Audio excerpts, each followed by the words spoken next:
Okay, we should be on YouTube tonight. I screwed that up.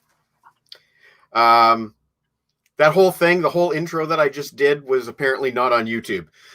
The unboxing. So, you know what I'm going to do for the YouTube crowd is I will redo it at the end of the show. I'll recap the unboxing part. So, hello to YouTube. We had a technical kerfuffle there. I was not broadcasting to YouTube for the first part. So, welcome to the show tonight. We got No Sleep Till Deke. We got No Sleep Till Mike, and we are waiting on the arrival of Mr. Brent Jensen himself, No Sleep Till Sudbury. And yeah, so we are going to be talking tonight about music that makes your skin vibrate. That's right. So we're going to be talking about Brent's 3 books that he's written so far. We're going to be discussing a ton of podcasts that he's put together in the last couple of years. It's just crazy. And some of the guests that he's talked to, we're going to talk about. We got lots of stuff to talk about. Yeah, see, Mikey's been That's my list of my favorite episodes. Here's my homework. Looks like circa 1985 at my old high school, Lakeview High.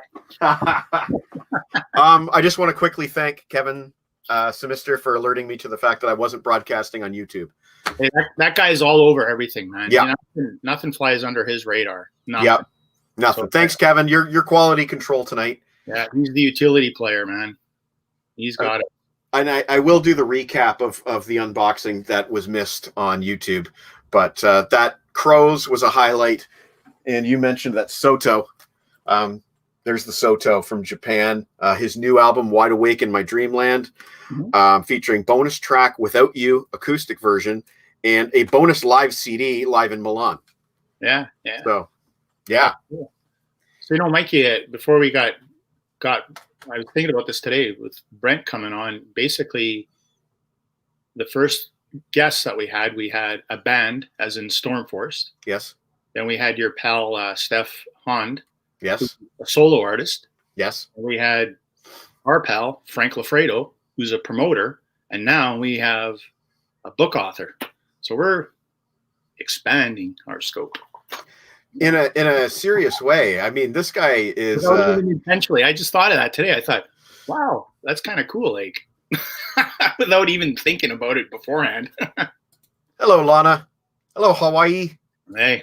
And Kevin is on duty tonight. Thanks. Mike will send you the check in the mail. Yeah. Now we'll discuss. $5 is $5. Okay, so we don't have much of a budget here. The budget was spent on coffee. Yeah, all good, man. Hey, I'm going to try something here, but I'm going to try to mute it with my hand, so we don't get too much of the audio because Facebook might try to cut me off. So I'm trying to, but you can see. Yeah, it's kind of neat. Hang on one sec. You got your vinyl, I think, today, didn't you? There it is. There it is. Yeah. Great album. Oh, it's a very good album. I've been talking about this a lot with various friends, and they all everybody has that joke that AC/DC's written the same song. They do it 10 times every album, and we keep buying it, right? Yeah. This album is different. It has more strength to it than I'm used to hearing from AC/DC since before Black Ice. Yeah. This album is special. It is not just another AC/DC album to my ears. Well, it's impressive that they sat on it for 2 years. Remember the huge buzz in 2018? Yeah, when the photographs leaked. Record, and then nothing. Then it went silent. Everybody's saying, "Oh, those are old pictures." Yada yada. Right, when they could have been, because those guys don't age. But no, Lana agrees that it's better than Rock or Bust. Oh, absolutely. I think it's their best one since Razor's Edge. Yep. Yeah. Here's our special guest. I'm a Stiff Upper Lip fan myself, but I'm going to introduce to you Mr. Brent Jensen himself with a wall of alcohol right behind him. Stocked with all your favorites. I just have coffee. How you doing, guys? Great. How about you? I'm good. We were just chatting about the new AC/DC before you checked in. I have not heard it yet. Okay. How is it? Well, both of us seem to be in agreement that it's their best album in a long time. He says since Razor's Edge. Oh, and I wow. say since Stiff Upper Lip, because I'm kind of a Stiff Upper Lip fan myself. Okay. So that's where we stand. How does it stack up against Flick of the Switch? Ooh. Probably their third best record since Flick. Flick is my favorite Johnson album. Yeah. Oh, really? Yeah. Good for you. Over Back in Black. Yeah, I just like the fact that, you know, they were so huge at that time, and then they just stripped it right down to the bare bones. Nobody bought it. Was just one of the, well, you wrote, I don't want to get into your book already, man, but kind of it's like you summed it up best. It's like one of those albums that is kind of for you because the masses didn't buy it. Mm. And no, I love that. There's no single on it. There was very little hype, and it's just a good kind of balls to the wall hard rock record. Oh frick, yeah, it's just killer from front to back. So I also like Razor's Edge, and then I probably put the new one, the third best Johnson album. So I think you'll like it, Brent. Yeah, I'll check it out this weekend. Yeah, for sure. So what's going on, guys? Not much. You know, we both want to thank you for hopping on the screen with us tonight. We'll just plug the shirts real quick. Hey, that's awesome. No, that was a conspiracy between the two of us, but our names that we used for tonight, that we didn't discuss this. This is how we popped up tonight, and we surprised each other. Yeah, so there you go. I love it. That's fantastic. Thanks, guys. No, that is so great. Thank you. So, if I could just give a little bit of a backstory here, it was about what is it now? About at least 6 years ago, I guess. I had read Chuck Klosterman's Fargo Rock City. Mm-hmm. I'd never really bought books like that. I always bought rock biographies, and then after a while, I got sick of buying rock biographies if they weren't authorized. But one day I was in Chapters, came across Fargo Rock City. I bought it and took it home, and I devoured that book in a weekend because, you know, he was talking about what we grew up in the 80s, you know, the Motley, Rat, Kiss, everybody. So I thought, hey, that's cool. And then no sooner than 2 weeks later on Brave Words, there's this dude in Sudbury who wrote a book called No Sleep'Til Sudbury. And I was like, talking about 80s metal. I'm like, what? So I bought it on Amazon and I devoured that one in probably about 2 days. And I had to go back a week later and slowly read it because I just kept burning through it. And fortunately, my wife was very understanding. She let me parent my kids for 2 days for the weekend while I could just go, and I couldn't put it down, man. And then I remember right after I read it, I was so blown away by it because I could relate to so much of it. And I remember sending you an email saying, you know, I really dug the book and da-da-da-da-da-da. And, you know, next thing you know, I have like this 4-paragraph emails to you. First send, and then I read back the email and I go, oh my God, I sound like psychotic. And then I heard back from you and I thought, all right, he's probably kind of cool with it.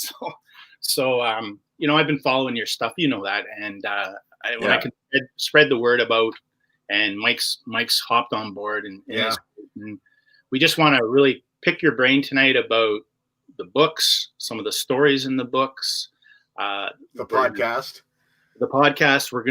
We want to grill you on what are the 5 songs that make your skin vibrate. And Mike, I'll let you read her off, buddy. Oh, you're putting me in the hot seat first. So guys, if you don't mind, before we do that, I want to thank you for your loyalty and your support. That means a lot to me. I appreciate that. And I remember that first email that you sent me, Deke. Like, it's fantastic. I mean, the thing is, when you put stuff out there, and I remember putting that book out there, and I literally just kind of, you know, braced for impact and thought, like, I don't know what's going to happen. Yeah. But I got emails from, you know, people in Canada and the States and all over the place, and it was a fantastic experience. And you and I have formed a friendship, Deke, and I appreciate that. I just want to thank you for your loyalty and support over the years. I really appreciate it. It means a lot. Oh, I appreciate that, man. That's very nice of you. I mean, you're just a solid guy, and I mean, we've talked about a lot of stuff outside of music as well. And you know, even with some of the stuff, even with my blog, you've helped me through. So, you know what? I appreciate it. Two-way street, man. So We help each other, right? Before we get too mushy here and gushy. I don't have a Kleenex box anywhere around here. Yeah, that's right, man. So, Mikey?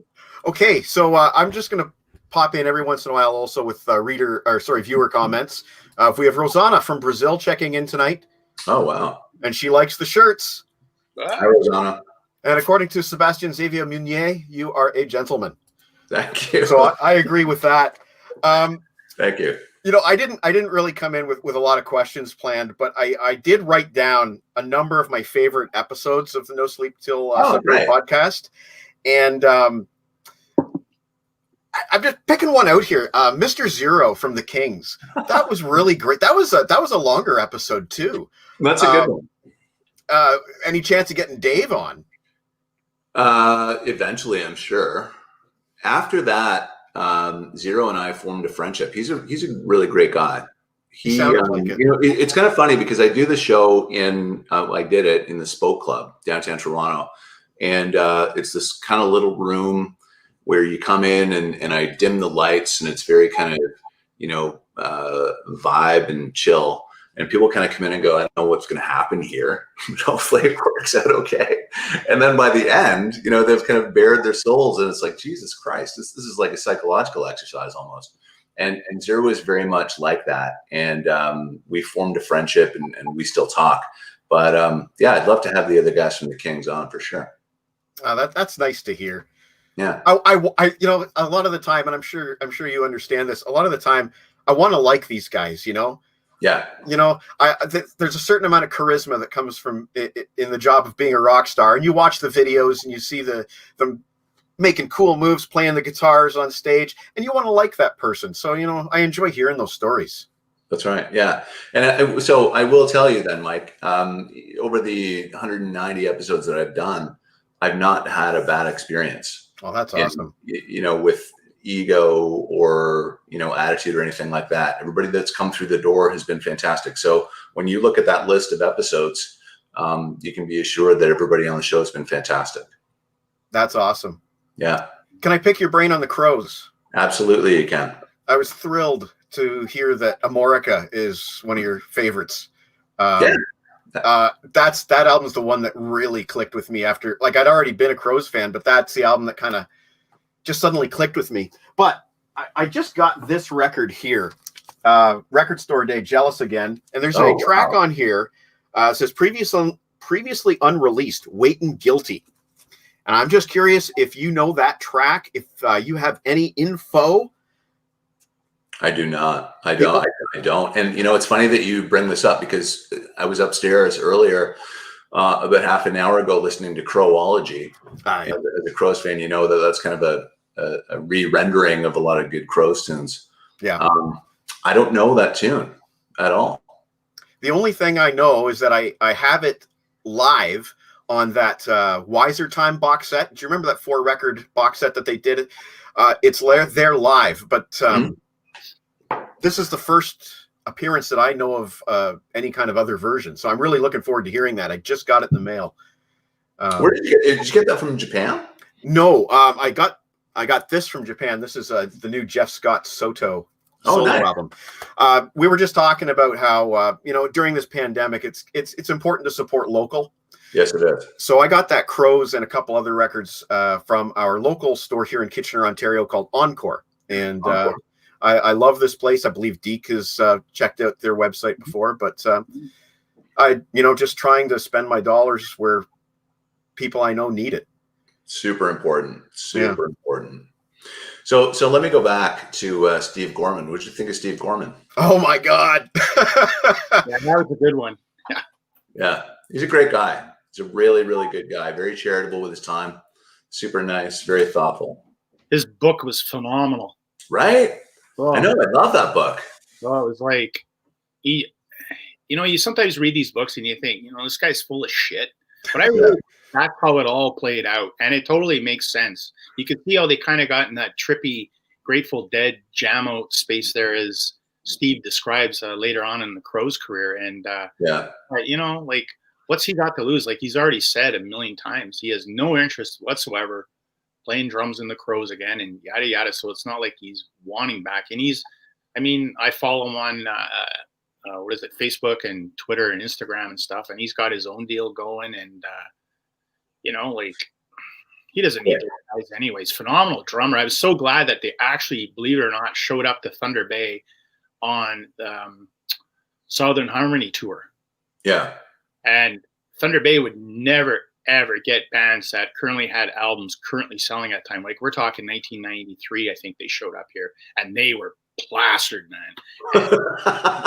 They were so good because they, as you know, they just jammed the tunes. And I remember at that show, me and my buddies were like, "Holy man, this is these guys are fried out of their brains, but they're playing so good." And a few years later, I met my now wife, Sue, and she was at that show, and she said those songs were way too long. She was there with her friends, and they would just wanted to hear Jealous Again. Yeah. Twice as hard. Boom. They didn't want a 12-minute version of Remedy. Yeah. No, I know. And, it's almost like those guys would forget the crowd was there. They would forget the audience was there, right? They would just like turn their backs on the crowd and just kind of go into a circle and jam with each other. Yeah. And that would go on for sometimes like 20 minutes. Yeah. They just totally zoned out. Yeah. So as Mike was saying, maybe we'll start with the podcast, and then a little later on we'll shift to the books. I'm an open book to you guys tonight, whatever you want.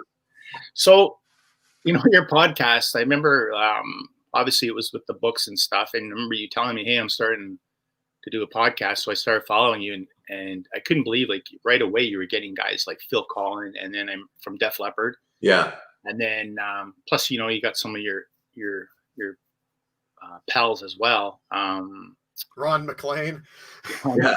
But I also remember you sending me a message saying, "Hey, dude, I got an interview with JJ French coming up." I'm like, what? Holy hell. And then I got another 2 coming up with JJ French. It was just like snowballing for you. It's like incredible. I got lucky there. But, I have to give credit. And if he's watching tonight, Mally. And that name, Deke. Great guy. Met him through the book, lives in Connecticut. And now he's a dear friend. But he set me up. He hooked me up with Phil. And he also hooked me up with JJ. And, JJ was completely into it. He was like, "Okay, listen, look, here's what we're going to do. I've got like 50 songs. I want to do life enriching experiences for me, right? Because when I was a kid, his poster was on my bedroom wall. Yeah. I always thought that JJ French was the coolest guy in Twisted Sister, right? The sunglasses. Yeah, exactly. And he just had that look. He had that kind of, drawn face and, the jaw, and like he was just the hair, like he was the coolest guy, I thought. And, right. And so, he turned out to be fantastic. He tells the best stories. I don't know if you heard that story that he told about, what it was like to grow up in the 70s in New York City about stealing a car. Yeah. That's like through 190 episodes of the podcast. That is one of my favorite stories, like by far, that he told about stealing that motorcycle with his buddy and crashing it into that Volkswagen. And they stole the motorcycle. And, so just quickly for the listeners, what happened was, so he's kind of hanging out summertime, and he's with his buddy. They're strung out on like LSD or whatever it is. And he turns around and he turns back, and his buddy's got a motorcycle. And he says, like, where'd you get that? And he looks, and he can see kind of a junkie in the background walking away. He's like, "Oh, it's stolen." So his buddy goes, "Jump on, like, you'll take a ride." And they're going down Fifth Avenue in Manhattan on this bike. And so he's on the back, and he's looking over his buddy's shoulder, and he says, "Okay, so I can see the Volkswagen ahead of us. The brake lights came on. He sees it too, because I can see it. He's going to slow down. He's going to slow down. He's not slowing down. Oh my God." They hammer the Volkswagen. He flies off the back of the bike. Thankfully, they have no helmets. He didn't hit his head. He gets up. The guy from the Volkswagen runs up to him and says, "Hey man, are you guys okay?" And he goes, Yeah. "But we got to go." And he goes, "We got to go too." And JJ French says, "Why?" And he goes, "Because the Volkswagen's stolen, man." Yeah, that's great. And he says, that's what it was like to grow up in the 70s in New York City. That's cool. And that's so cool. You could just tell you those stories. I mean, that's like you guys were engaged in conversation, and that's the whole thing with your podcast. You are engaged with your guest in conversation, and now like lately, like like you've developed quite a relationship with Rick Emmett. I actually just finished his episodes, and we had 3.5 hours of content that we recorded at his house in his basement. So what I did, this is funny because I literally just over here in my editing area, I just finished that last night, and I thought we had 2 episodes, but the first one ran like a minute, or not a minute, an hour 15. Whoa. The second one ran an hour and a half. And you guys know from listening, they typically run 20, 30 minutes, right? Yeah. And so I thought, like, I'm going to cut the second one in half. And so the first one now is 40, or the second one's 40. The third one is whatever it is. But we just had so much stuff to talk about because he is so, like, he, in a lot of ways is one of my favorite guests because he's so prepared and so smart and so funny and just so, you guys have heard the other episodes. Like, you have not heard anything yet though, because he is hilarious in these. And, he's a great guy. He's a great guest. We do a little different thing. It's a Christmas episode, but it's not Christmas. So he talks about songs that are not Christmas songs. I don't want to give too much away because they're about to air, but I think you're really going to like them. Nice.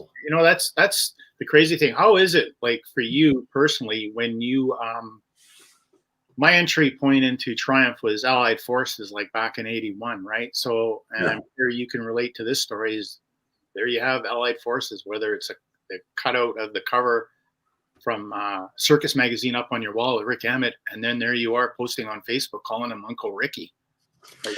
Well, funny story, Deke. It just last night again. I edited at the end of the first episode. So I've been to his house a couple times now. We have a thing where we do this every year, and he makes it easy. He's a fantastic guy. He's super friendly. Yeah. He's into it, and you can hear that come through in the episodes, right? Yeah, totally. But in this year, he said, "Show up at like 11 o'clock. We'll go as long as we have to go, and I'll take care of lunch." He said, "I'm going to go to Subway. What do you want?" And I said, I don't know, whatever you're eating. It's not a big deal, right?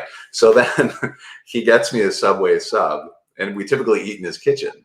So here's the thing. So like at the end, I was editing last night. At the end of episode 1, I wrap it up, and he says, "Well, Jensen, there's a Subway sub in my fridge with your name on it. It's break time." And when I heard that, I kind of froze for a second because I thought this guy's poster was on my wall when I was 14 and I loved Rick Emmett. And here I am, he's buying me sandwiches at Subway that I'm going to eat in his kitchen. I'm so lucky, That's I couldn't even imagine how much of a mind blower that would be. I see, like, even yesterday, I think it was on Triumph's Twitter, they posted a picture of Rick jamming with Sammy Hagar and Ted Nugent. I think it's also the picture in Mikey, the live album from the mid-'80s. Stages. Yeah. I guess they jammed together, the three of them, right before Styx came on to headline. And I read that Styx weren't too happy about that move. Follow that up. Was that Pax's jam? Yeah, I think it was. Yeah. So, man, I would have heard. Good luck. The funny thing too is that when with Rick Emmett, but also with a lot of the podcasts, the stories that you hear when the recording is not going on is pretty interesting. When we have lunch and you hear about these stories, like he told me about that, but also he just told me what it was like to work as a Sony recording artist, and he would kind of venture off into the other areas of Sony and find out what was going technologically, what was going on. And I think, Deke, I told you this story about the Cube. Did I tell you this?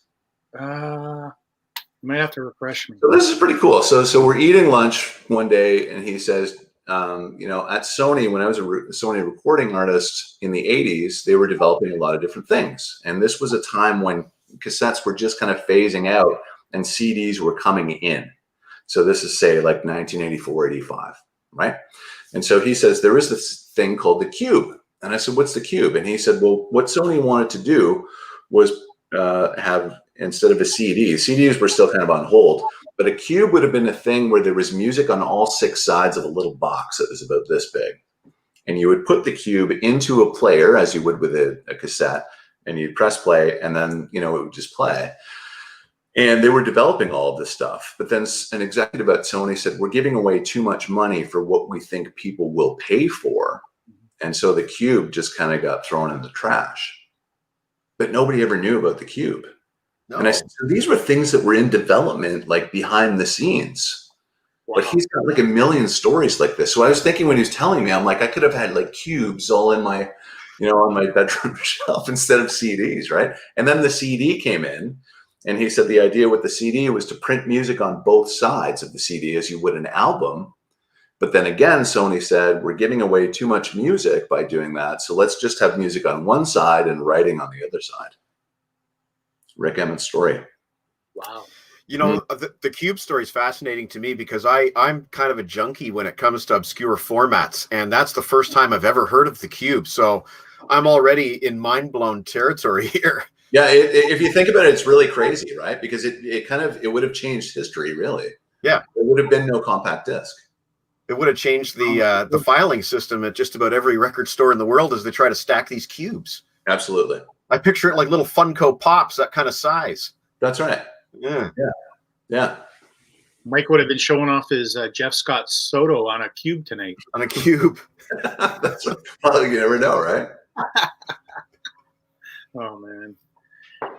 Yeah. So that's the thing with your podcast. I mean, you're also bringing back people like me and Mikey. We're pretty up on the music stuff quite a bit. So when you post like interviews with like Johnny and Derry from Honeymoon Suite, we're like, yeah, we know they're out there still plugging away, giving her, but to the masses, a lot of people don't. And even like lately, you started podcasting in conjunction with Steam Whistle. Yes. And you had the Spoons on, which a lot of people don't even know that the Spoons are still out there. But thanks to guys like you kind of banging the drum for them a bit. And it's a pretty cool concept of, I know I have a couple of buddies here in Thunder Bay, Dar, Rug, and T-Bone, and if they ever got a hold of the Steam Whistle that you're provided, they'd probably drink you dry in about an hour. Well, you know what? The behind the scenes we were in the Steam Whistle Roundhouse, and we were supposed to be able to have access to all the beer that we wanted. And up until about a week before, that got shut down just because of the new regulations because of COVID. And so they said we were going to provide everybody with Steam Whistle, but now you actually have to go and drink it outside in what's called the beer garden. There's this patio that they have that's really cool because it's at the foot of the CN Tower. But, you can have all the beer that you can drink, but you've got to drink it outside. And I mean, that's a small concession to make, right? But it would have been we couldn't drink during the shows. No. And who knows how that would have turned out. I don't know, but probably would have made for some good road stories from some of those guys. Said that, but that's the thing. Like, how, if you don't mind me asking, like, how do you go about, say, you know what, I'm gonna interview Johnny and Derry from Honeymoon Suite, or I'm gonna, like, you just shoot them an email and they say, yeah, it sounds good, we'll do it, or do you have connections? I guess, like, It's a mix, Deke. So what will happen is either somebody will approach me, their PR people will approach and say, do you want, are you interested in Honeymoon Suite? Or are you interested in whoever, right? And I'll say yes. Honeymoon Suite, obviously, I'll say yes for sure. Or somebody that I know, like I'm lucky enough to have been doing this for a long time, and people will reach out and say, hey, this would be a good fit for your show. You should talk to Erica M, or you should, Christopher Ward is available, or whoever it is, right? And they just kind of come to me. But sometimes I'll send notes out. Like if I want somebody on the show that I think would be a good fit, I'll send a note out and say, hey, this is what I do. I don't know if you've heard of it, but I would love to have you on the show. So kind of those two things. With Honeymoon Suite, Eric Alper represented them. And he if you know Eric, I don't know if you do or not. Follow him on Twitter, yeah. Yeah, you probably heard the name. So he provided me, and he's provided me with some really great guests. So he led the way with the guys from Honeymoon Suite. Oh, nice. Yeah, I always like to find out the backstories on how like that side of stuff works. I mean, when me and Mike had Greg Patrick from Stormforce on, Yes. I asked Greg, like, how did you go about getting a record deal? Like, how, like, I get Music Express and say, yeah, new band Brighton Rock's coming out with a record. And then you, as a fan, I know about it, but I don't know that, you know, they were pounding Serious Pavement in Canada for 4 years before they got a deal. You know, like, I always find how the whole record company deal works and stuff. And, you know, it's pretty fascinating to get the backstory on anything entertainment. I guess I've always been interested in that kind You like the origin story. Yeah. Yeah. Those are interesting though, right? Yeah. Well, yeah. I love hearing about that stuff too. Yeah. You know, my favorite part of almost every rock book is usually the origin story, and then when things start falling apart. Those are usually my two favorite parts of every rock book. I like the behind the music. Yeah. Yeah. I'm just going to throw a few comments up on the screen. Lana from Hawaii is losing her mind that you had Phil Collin on your show because she's just discovered Def Leppard. Yes. Episode, it's an early one. What is it, guys? I don't know. Is it like, I think it's under 30 at least. It's in the 20s. Yeah. I'll put the link up, Lana. I'll put the link up when I post this on my site. Robert Daniels from a local station, CKWR, met Rick Emmett at the Coronet Club when he was touring for his first solo album. Absolutely. That's cool. Yeah. And Mr. Harrison Kopp from Australia offers interesting perspective here, which is now we have an historical document, the first public mention of the Cube. That's true. So he's got a good point here. This could be a Wikipedia source. Yeah. Man, we're going to blow up now for sure. Here comes the press junket. I hope I wasn't telling tales out of school there. I hope Rick doesn't get angry about that. Hey, if it's 3-decade-old technology, I can't see a lawyer giving you a letter. It was 1985, so. Right. Hey, Deke. Yeah. When did you want to go over these songs? We can do the songs before we hit the books. I just the reason I ask is I just don't want to run out of time for some good song discussion.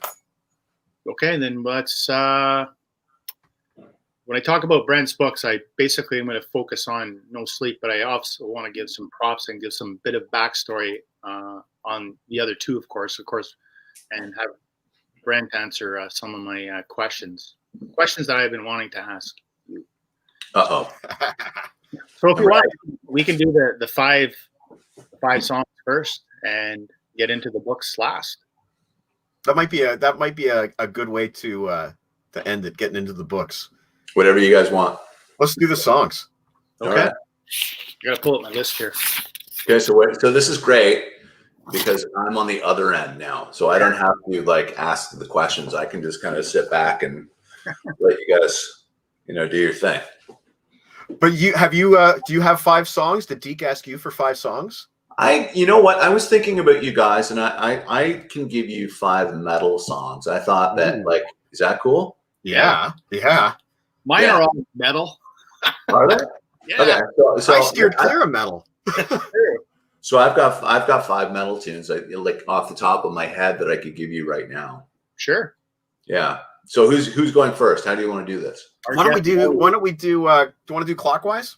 Sure. And end on the star. I like it. Okay. This my first one, All My Love, Led Zeppelin. Really makes my skin vibrate, and I'll tell you why. It's because I was introduced to Led Zeppelin by the Orange Box, if you remember, from 1990 with the crop circles. Yeah. And we were just talking about this. Actually, we did a Led Zeppelin on last week's show. But that song closes the box set. And it was my first exposure to Led Zeppelin. And I'm hearing all of this incredible music, most of them for the first time ever. And everything ends on All My Love and that fade out. And I'm getting goosebumps right now just talking about it. Can I jump in, Mike? Yeah. I'm going to tell you something. That's exactly how I discovered Led Zeppelin 2, like 99%. So when I was in grade 9, so I was 14, I heard Kashmir on the radio when I was in a car. And I thought, Jesus Christ, like, this is fantastic, right?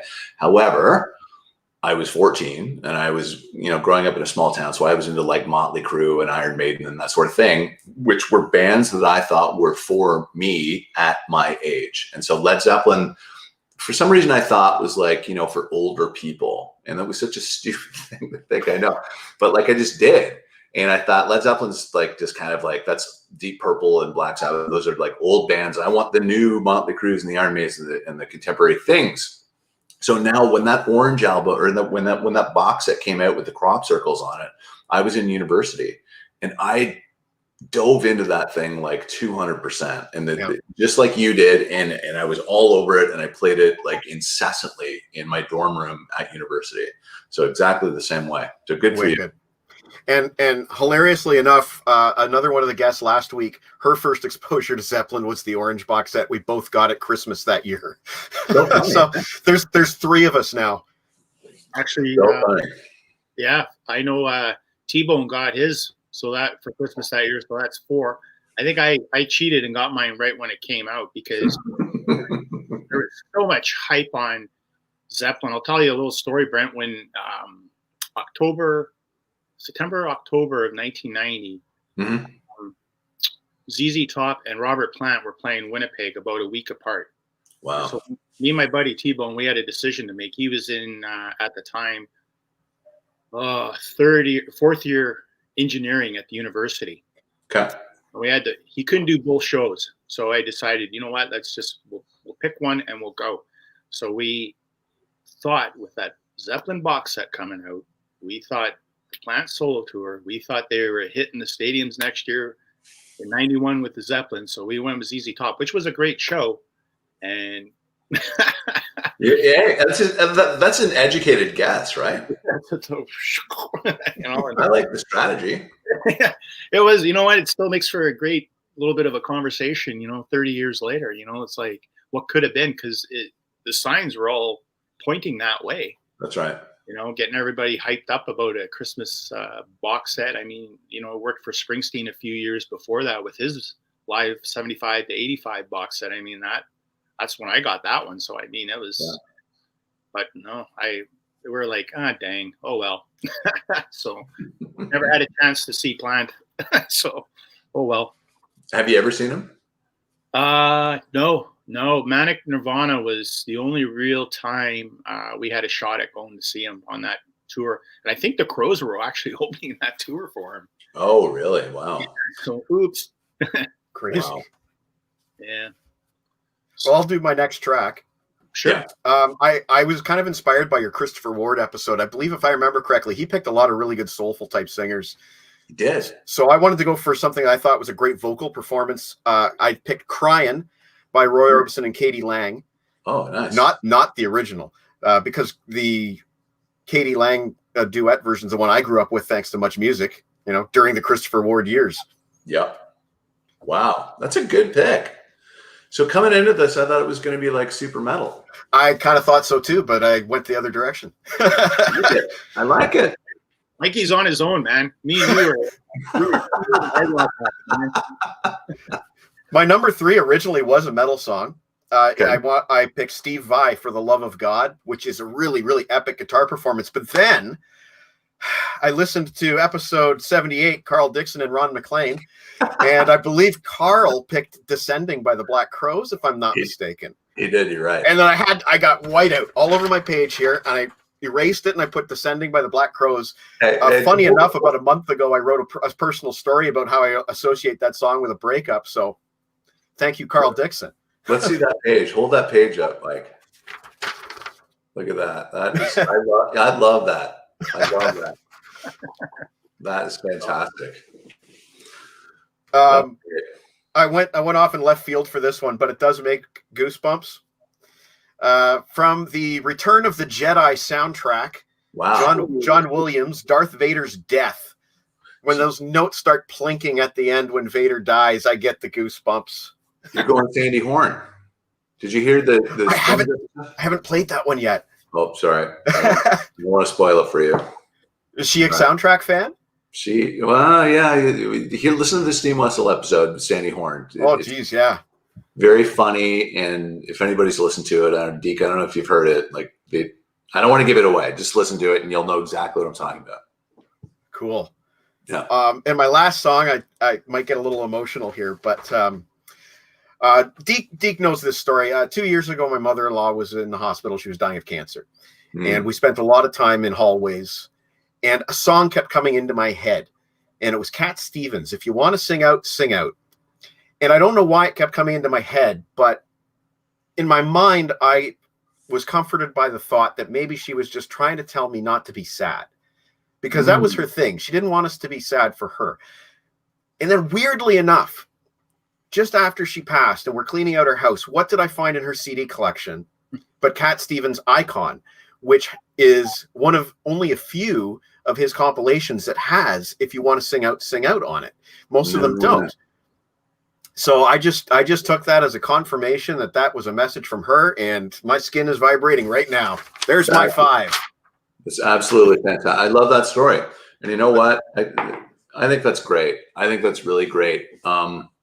It's a privilege to me to be able to hear stuff like that. Thank you.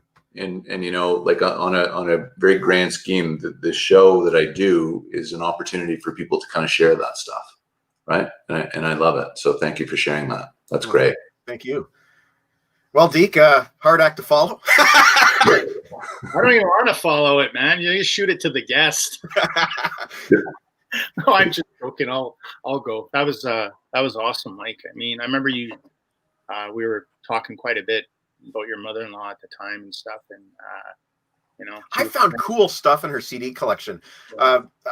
Beatles live at the BBC, Jimi Hendrix greatest hits, stuff I did, Louis Armstrong. That's awesome. Stuff I didn't expect, and yeah, she had amazing musical taste. Isn't that great though? You know, like that you can learn so much about people based on the music that they listen to. Yeah. Right? Yeah. Yeah. I'm a one-trick pony.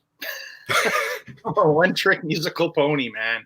So my 5 will probably come as a shock to, definitely not a shock to Mike, and probably not a shock to Brent or anybody out there who knows me. But hey, I'm just gonna go with what I did about 3 pages worth of.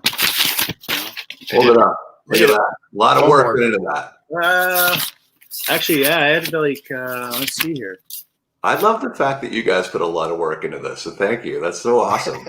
Isn't that great though? Remember I told you, I said, we're Yahoos. Your show is very precise and you got a flow. And me and Mike, I told you, we are loosey-goosey. Yeah, very much so. So I like it. Thanks with our loosey-goosey format. But my 5 will be starting with number 1 is Bruce Dickinson's entry into writing with Iron Maiden. That's Revelations from Peace of Mind. Oh, that's a good one, man.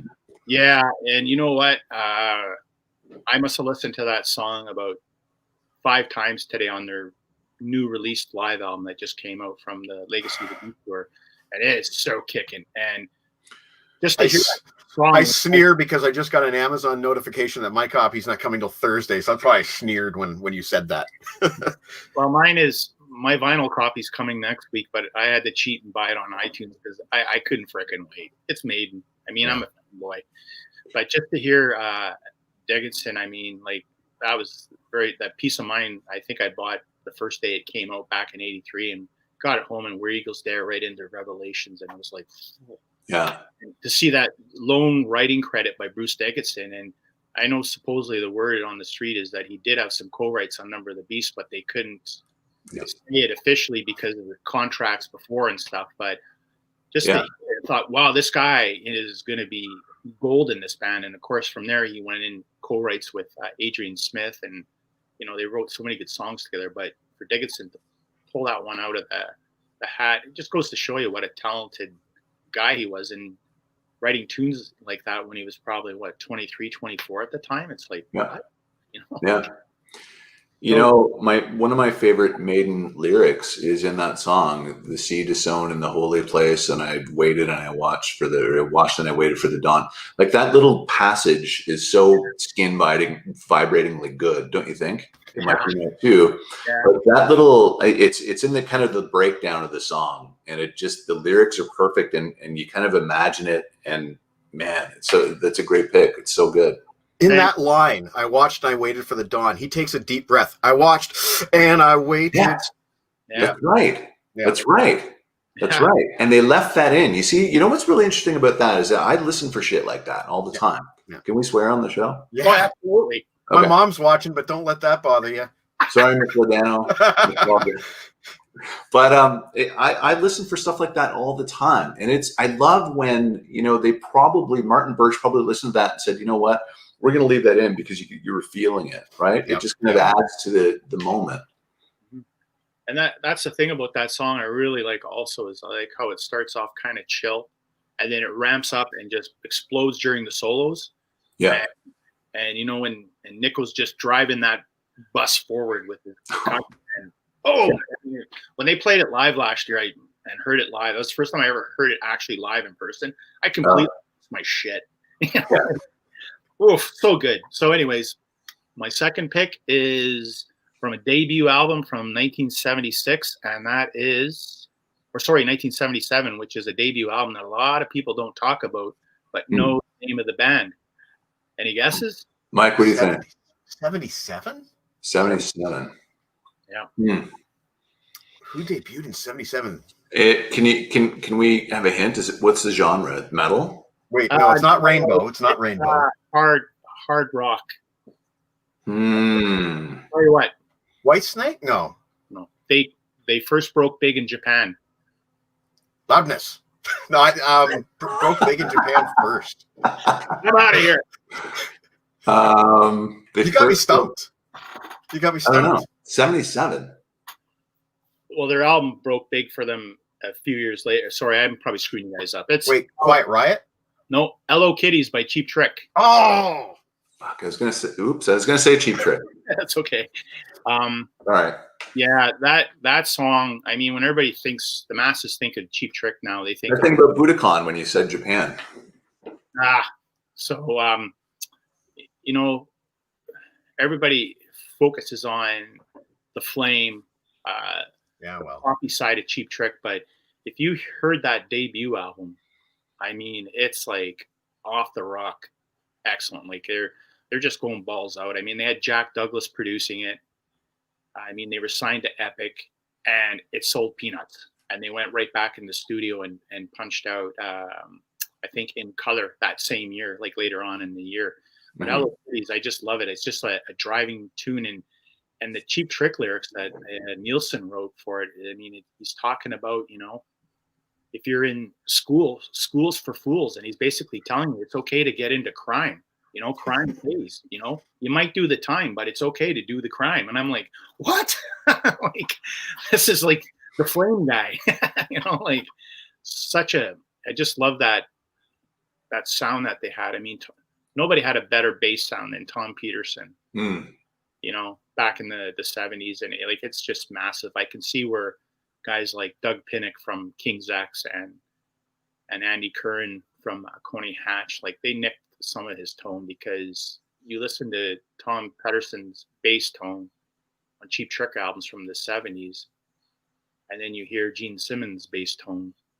It's two different worlds. I'm just not talking about how good the bass player Tom is to Gene. I'm just talking about the bass.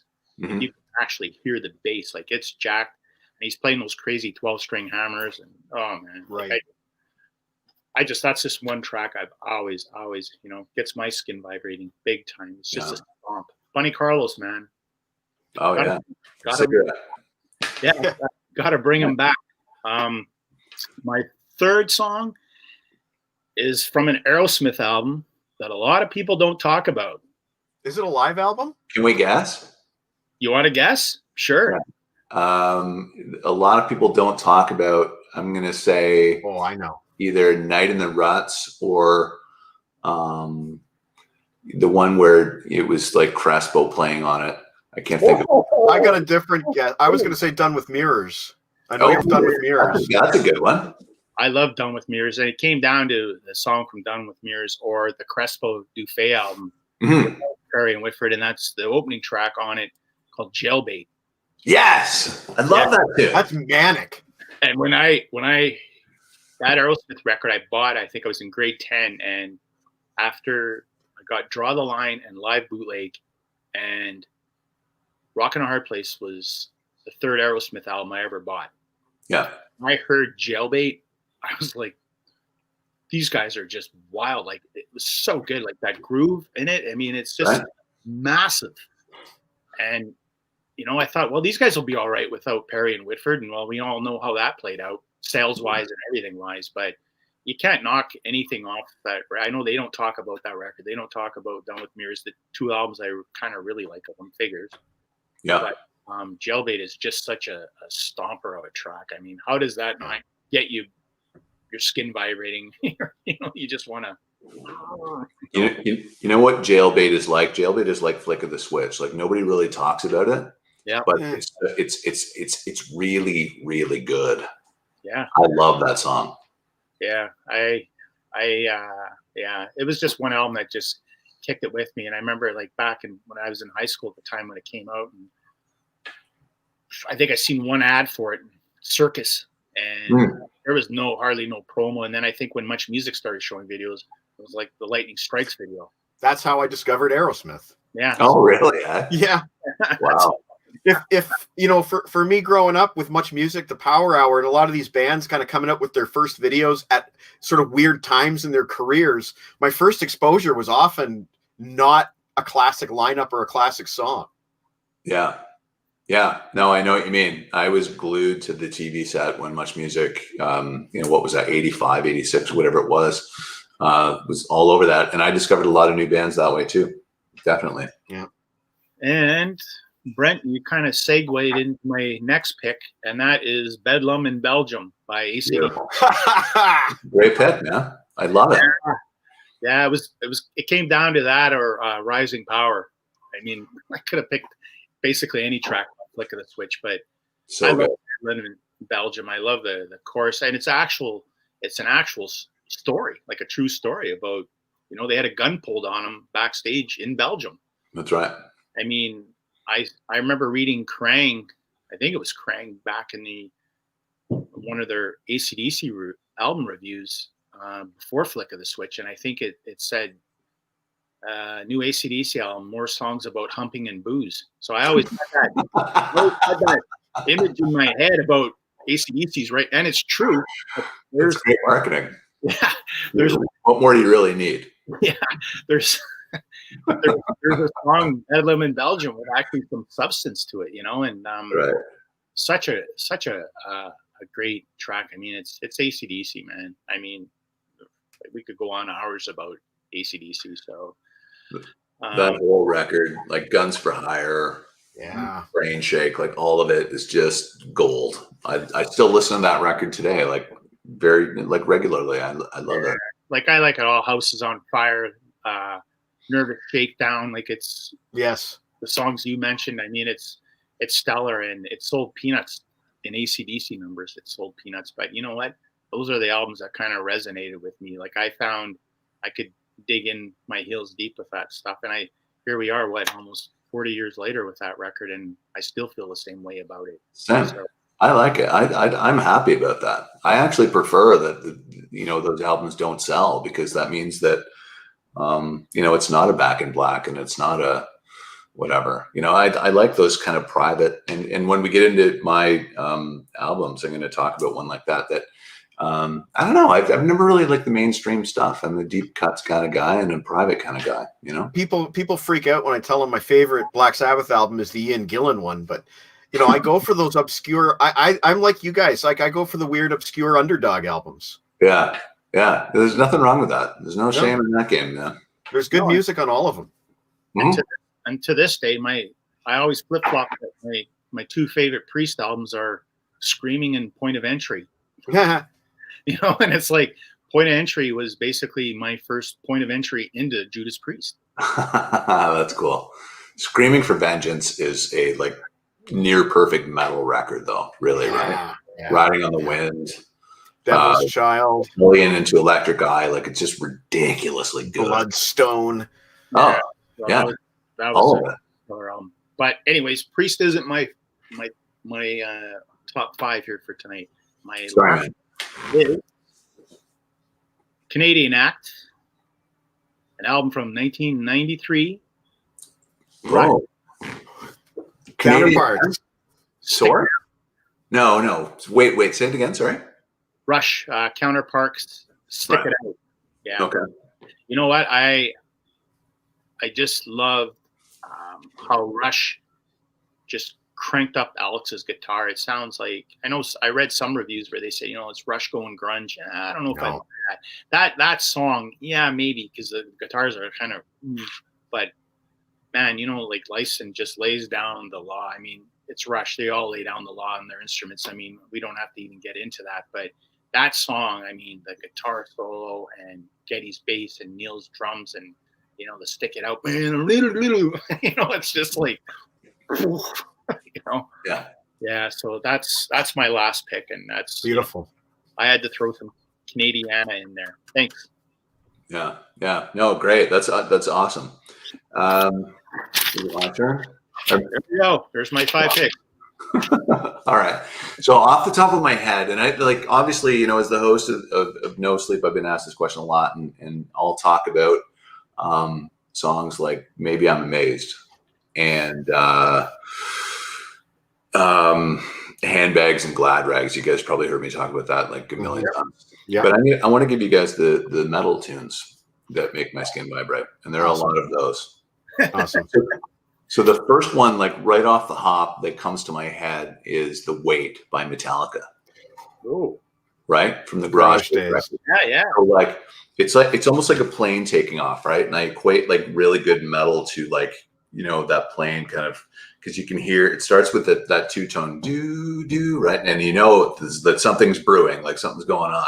And then somebody, I don't know if it's Kirk or James, like starts playing that riff.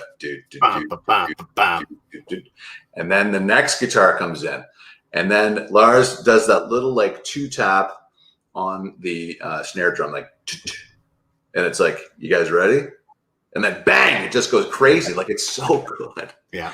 Like, it makes my skin vibrate every time I hear it. And I play it at maximum volume in this house. It probably drives the neighbors fucking crazy, but I just can't get enough of it. The neighbors should just be grateful that it's not the last track. I'm brain fart, but I got something to say. Green Hell, last right. Track. Yeah. So that one, what else? Balls to the Wall, Accept. Yeah. Right? So going into the solo, so there's that little kind of breakdown where Udo is talking about, whatever. And then, and then it just, the solo comes in and he kind of, I don't know what notes he's playing, but it like builds up, like it just kind of, it's this crescendo and he hits whatever the high note is. And it's just like, Jesus Christ. Sign of victory. Oh, so good, right? Yeah. So great. That was a very good album for its time. I mean, I think I got into that and Metal Heart the one after. Yeah, me too. There's Balls to the Wall. Like the whole album is really good. Like Losers and Winners. I always like that track. Yeah. What was the song that started off side 2? Love Child. Killer song. Yeah. Go back one deep, go to Restless and Wild. It's like Accept's Rubber Soul. Like it's so good. Like it kind of like tees up to Balls to the Wall. Is that the one with Fast as a Shark? Yeah. Yeah. My buddy, I think I had a buddy tape that for me back when I was high school. Great record. Has that German lullaby that goes into Fast as a Shark on. That's it. It's called A Penny and a Farthing. Yeah, that's right. Yeah, you hear the needle across the. Yeah. Man, so cool. Great record, man. Very good, yeah. What else? Overlord, Black Label Society. Okay. So good, right? So it starts out distorted, do, and then bang, right? Love that. One that kind of makes a hypocrite of me is a song by Saxon called Hammer of the Gods that was released in 2011. Have you guys heard this tune? No, we got a buddy from Scotland who's not watching tonight because it's past his bedtime, who knows everything about Saxon, but he hasn't fully educated us yet. So Saxon in 2011 put this record out called Call to Arms, I believe it's called. And the lead single was called Hammer of the Gods. And, you know, if you read the books, like I'm kind of an old school metal guy, right? Like Riding on the Wind and Balls to the Wall and all that stuff. And I thought like all the best stuff's kind of done back then. But this song proved me wrong because it was put out in 2011 and it is so perfect in terms of like metal anthems that it will, you know, you feel like you can crush buildings with your bare hands listening to this thing. So good. Okay, what is that? 4? Is that? Yes. But you know, I think the thing with Saxon, I was even into the Saxon period. A buddy of mine in high school got on import The Eagle Has Landed in 1982. So we all got into that, and then I remember I bought actually, since I started getting into vinyl, I've got Denim and Leather. Yeah. Eagle Has Landed on vinyl. Mm-hmm. Power and Glory. I really like Power and Glory, even though it's them trying to make the American dollar. Yeah. I bought all their stuff up till about Crusader. Okay. It's kind of like, and then my buddy T-Bone bought Innocence Is No Excuse, and it was like, no, I'm not feeling it anymore. So I feel bad for those guys because like they were great in England and like Whitesnake, right? They tried to jump the pond and change things up a little bit and really kind of make it in America. And, you know, back when I wrote No Sleep'Til Sudbury, I wasn't kind to those types of bands, but I thought, you know, since then you got to kind of put yourself in their shoes, and they wanted to dominate America. They had done well in the UK. They wanted to come to America and be superstars. In Whitesnake's case, I don't necessarily agree with the firing of John Sykes and everybody else, you know, to kind of become Aquanet Snake instead of Whitesnake when 1987 came out. But I don't know, these guys were in tough spots, right? Like they were just at the cusp of their careers, and somebody probably got in their ear and said, you know what, if you kind of did this and maybe put a little bit more makeup on and change this arrangement of this song, you could, like, you know, I mean, you can't blame these guys at the end of the day is what I'm saying. No, but then you just find that like some of this, like you compare them to the other metal acts at the time who got the breaks, like Maiden, Priest, and then Saxon just kind of. But I remember reading an article where Saxon was opening up for Maiden, and for some crazy, ridiculous reason, the manager pulled him off that tour to either go record or tour Europe, and they're like, "We're touring America, man! Like, what?" Wow. And they, you know, they kind of lost their footing, and it's a shame. You can't knock Saxon. I mean, that early '80s stuff, man. I can still throw it on occasionally. Eagle Has Landed. I was my entry point into them, so you know that's a great live album. Check out Hammer of the Gods and let me know what you think. I'll YouTube it, right? Yeah, we will. Yeah, I think you're gonna dig it. All right, what I got one left. Yeah. Okay, I got a great one. So Judas Priest. Okay. So this is not like standard stuff. So remember when Ripper Owens was in the band? Yes, we were just talking about this. Oh, okay. So they released Metal Meltdown, and I want to say it's 1998. Am I right on that? Correct. Okay, so they did a live version of Diamonds and Rust. Yes, they did. Holy shit! The vocal on that, you guys know it, right? It's out of print now. You can't get it on Spotify. You can't buy it in the store. Yeah, I have the CD, thankfully. But they're doing that live, and I don't even know where they are. It sounds like they're in some coffee house. Like it's actually like very obscure. Just looking for my copy. I had it next to me. Ripper Owens, his voice, and I realize that this is kind of blasphemy to Judas Priest fans because it's all about Halford. And I don't get me wrong, I love Rob Halford, love. Yeah, but you cannot ignore this vocal performance. And you guys know what I'm talking about if you listen to the song in your head. Like that note, like it just over the course of the song, it works its way up, right? And he goes higher and he goes a little bit higher. And at the very end, he goes as high as he possibly can. Oh, at the very end, you can hear him go, woo! Like it's so great. That's what we want in music.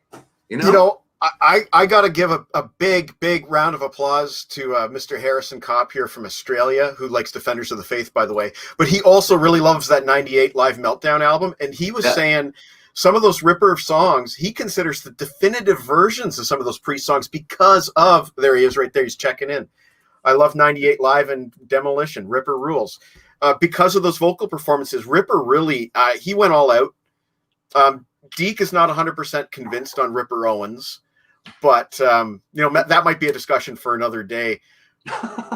Because we've already been on an hour. So oh, have we really? Yes, we have. Oh, good, man. Wow. All night. Wow. So the Ripper thing, Brent, my deal with the 90s was with all the singer changes in all the bands. And the bands I'm talking about. Yeah. It was hard to wrap my head around. Okay, Vince Neil's out. Dickinson's out. Halford's out. Hager's out. Ross in. Ross out. Sharon's. It was just like, whoa, and the reviews I read of the Ripper stuff. And to be honest with you, I haven't heard that version of Diamonds and Rust that Mike. I'll get Mike to send it to me, which I'm sure he will. Be glad to. He actually reviewed on his site. That album was it this past week? This week, actually, I reviewed the second Ripper live album, Live in London, which incidentally I believe has that the same arrangement of Diamonds and Rust, not the same performance, but that acoustic arrangement that they were doing, starting with Ripper.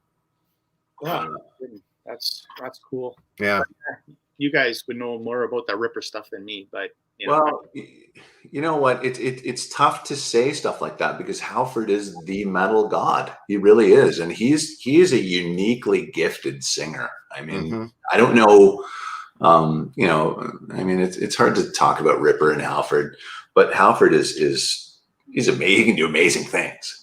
But I'm just saying, in the context of this box, in the context of this song, Diamonds and Rust, when you hear that vocal performance, I don't want to compare him to Halford or anybody else. Just listen to that. And it's unbelievable. Deke, I have an Iced Earth album that Ripper sings on, and I think he even did a stint with Yngwie Malmsteen, if I'm not mistaken. Mm-hmm. So there's stuff out there for you to check out if you want to check out some really cool vocalizing. He was actually able to sing in Yngwie's band with all that guitar? They did permit a little bit of time for vocals, yeah. You sing the singles, and then I remember a guy in high school went to see Yngwie Malmsteen, but he went to see AC/DC on the Fly on the Wall tour at Maple Leaf Gardens. Yeah. And he came back and I said, hey, how was the show? Who opened? Blah, blah, all this stuff. And he said, this guy named Yngwie J. Malmsteen. He goes, he was just nuts on the guitar. He was flinging his Strat around and he's going all over the place. And he had a singer dude who'd come up and sing a few lines and then he'd split. And then, like, really? That's the guitar. My little 17-year-old mind was like blown. I was like, really? I'm always so used to the Bruce Dickinson guy put up on the monitor and get the crowd going. And I think it was Jeff Scott Soto who was singing for him at the time. Well, that was his original singer, yeah. Yeah. Well, there you go. Rising Force, right? Rising Force, yeah. So, well, thanks, Brent, for doing those 5 songs with us. I can't believe that the time went by this quickly. No, we got to talk about the books, man. We got to at least plug the books. Okay. Dudes, I got time, man. Do you? Okay. Excellent. Mike, you got time? I'm not going anywhere. I might just need to refresh my coffee, but you go refresh your what? I'm just gonna go refresh my coffee and check up on my wife. My wife has epilepsy, so I like to check up every once in a while. Yeah, do it. Deke? Yeah. Oh man. Guess I'm running now. It's all on you. The pressure is on you, Deke. Okay, so I don't want to get into the books without Mikey being present, but I remember he's got a picture of me behind him, I just noticed. Yeah. That's awesome. That's great. You guys, I love the devotion that you guys show to music. Like, I've watched the show and I think it's fantastic. What you guys are doing is great, man. Well, you'll have to tell Mikey that, because he said to me again today, does Brent know that we're kind of like, I'm like, great. I said, I sent them. This is what it's all about. Yeah, I said, we kind of have it somewhat. Like, we get guys like you and obviously like Greg and stuff. I mean, we're going to do some homework, right? Because I just can't go off. I'll bounce all over the map and guys out there. But probably almost a couple of months now. Correct me if I'm wrong, but I was going to actually post it on Facebook. You get those memories. Yeah. And on my memory came book number 4. Yes. So Yeah. what's the status with book number 4? I think it was from last year, I think. Was it? Or 2 years? You know what? 2018, Deke, I think. Or was it? The end of 2018. So great question. Probably going to give you a bad answer. It's a bad situation. So the book was based on losing our rock heroes, right? So it was at a time where, you were seeing the guys drop off like Bowie and everybody else. And I thought, like, what's it going to be like in the world when McCartney is gone and Jagger is gone and Plant is gone and all those guys? Okay. Will music mean anything to anybody anymore after that? I mean, does it even now? What does music mean to people? Does it mean as much as it did before, and so forth? And so what I did was I kind of toured around North America. I went to Seattle, I went to Florida, I went to Chicago, I think, and talked to people about that and asked them questions and gathered up all of these kind of answers from them and documentation. And then I just kind of put it away, and then COVID hit. And I've still got, to answer your question, I've still got all the stuff. The book will eventually come out. And, especially now that, Eddie's gone, I want to get that book out there. So it will get out. Good question. Sorry about the lack of a proper answer, but. No, that's fine. Mike, I was just asking Brent about book number 4. Right. Which is not out yet. And he was just basically giving us a bit of a backstory, how he traveled around talking about rock heroes that have passed on and whatnot. So I guess we're just going to have to sit tight. If I win the lottery, man, I'll buy it off you. It's half done. It's half done right now. I'll take half. Well, this will give me a chance to catch up on the other one, so I'm fine with this. There we go. Mike's only 3.5 books behind now, so he doesn't feel too bad. I just want to read a couple comments here. Yeah. For one thing, Harrison paid $30 to get his '98 Live Meltdown, so that would have been probably Discogs or something like that. Mm-hmm. And Mr. Chris Sarr says this has been a cool show, and he's going to check out Brent's podcast. Hey, great. Thanks, Chris. Appreciate that. And I wanted to also just read a quickly. Eric Litwiller, a local singer in a local band called Max the Axe. Songs that make him vibrate. The Lido Shuffle by Boz Scaggs. Holy crap, yes. Like Telephone Line by ELO. Don't Stop Running by Y&T. Still Loving You. The Scorpions. Is that? It's only 4 songs. There's one missing. We need one more, Eric. We need one more, Eric. Come on, buddy. So those are some great picks too. I'm glad that we're getting some inspiration out there. People thinking about that. Yeah, this is great. That Scorps tune's great. I love Still Loving You. Yeah. Rocky Road American. Yeah. Love First Thing. Yeah. It's the record, I believe. Yeah. It's very good. So, okay, Brent, let's get into some serious discussion here with your 3 books. Hit me. Okay. So I always wanted to ask you this. Was the actual working title of No Sleep to Sudbury actually going to be called No Sleep to Espanola? No, never. And here's why. I know. Do you know the answer to this question? What's that? Do you know the answer to this question? Do I know the answer to the question? Yeah. No, I just know from reading the beginning of the book, that's where you grew up. Oh, so the reason why I called it that was because I was living in Espanola, and you know this a little bit from reading the book, but Sudbury was where all the bands came to. Yep. And when I was 14, Iron Maiden and Twisted Sister came to Sudbury for the very first time. Mm-hmm. And I was a huge fan of both. And I don't remember how, but we got the tickets, and Espanola is about 45 minutes from Sudbury, right? And so I was 14. I didn't have a license then. I wasn't driving. I think we took the bus, or I don't even know how we got there. But the reason why I called it No Sleep Till Sudbury was partly because of No Sleep Till Hammersmith. There it is right there. Awesome. That's so great. And it was like I was so excited I couldn't sleep for a couple of days before the show. Like I was really, to be in the same room with Bruce Dickinson and the guys from Iron Maiden, who I completely, adored, was a really big deal to me. So I thought I kind of wanted to call the book something like that would call it that admiration that I had. Yeah, well, it's a great title. I mean, everybody knows No Sleep Till Hammersmith, right? Yeah. So it's a catchy title. I mean, it hooked me. I was like, No Sleep Till Sudbury, what? But when you talk about the Iron Maiden show, in your book, you talk about how the show wasn't even listed in Maiden's tour program. And when Bruce told the crowd that night in Sudbury, hey, would you mind if we ever came back again? And they didn't.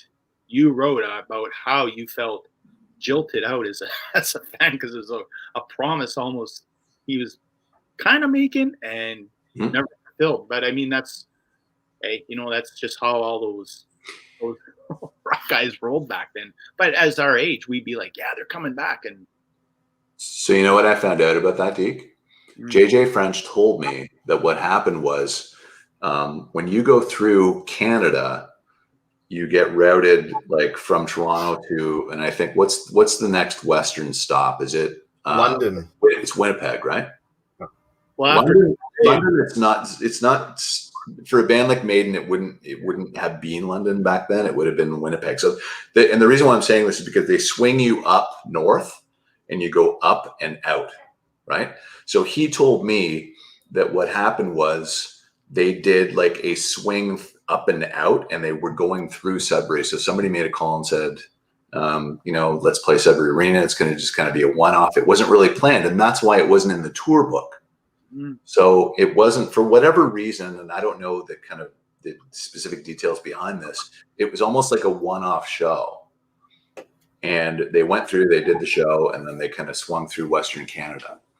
Yeah. That's what, kind of more or less what he told me. But the show, it's almost like a phantom show, like it didn't exist, and which is actually really cool in itself, isn't it? Well, yeah. I mean, as we get a bit further into the book, and I mean, Mike will be able to join in discussion, because this are bands that we've all grown up and still listen to. Yeah. I also found it in your book too that, like you talk about being a Maiden fan right up until the point of Seventh Son, or I don't even think you said you bought Seventh Son. You kind of checked out on Maiden once you left Espanola. It's like to go to school. You just kind of said it was like that childhood friend that moved away. Like you just said, I'm moving on to something now. Maiden's kind of staying over. Whereas I was still gobbling up everything Maiden. No Prayer for the Dying, Fear of the Dark, yada yada. But you just kind of like and moved on to other stuff. It was kind of a weird time for me because that was 1988, and that was the year that I went to university. And so I left little town Espanola for a bigger city, Sudbury. And I started to get into things like Neil Young and Led Zeppelin, the box set, and everything else.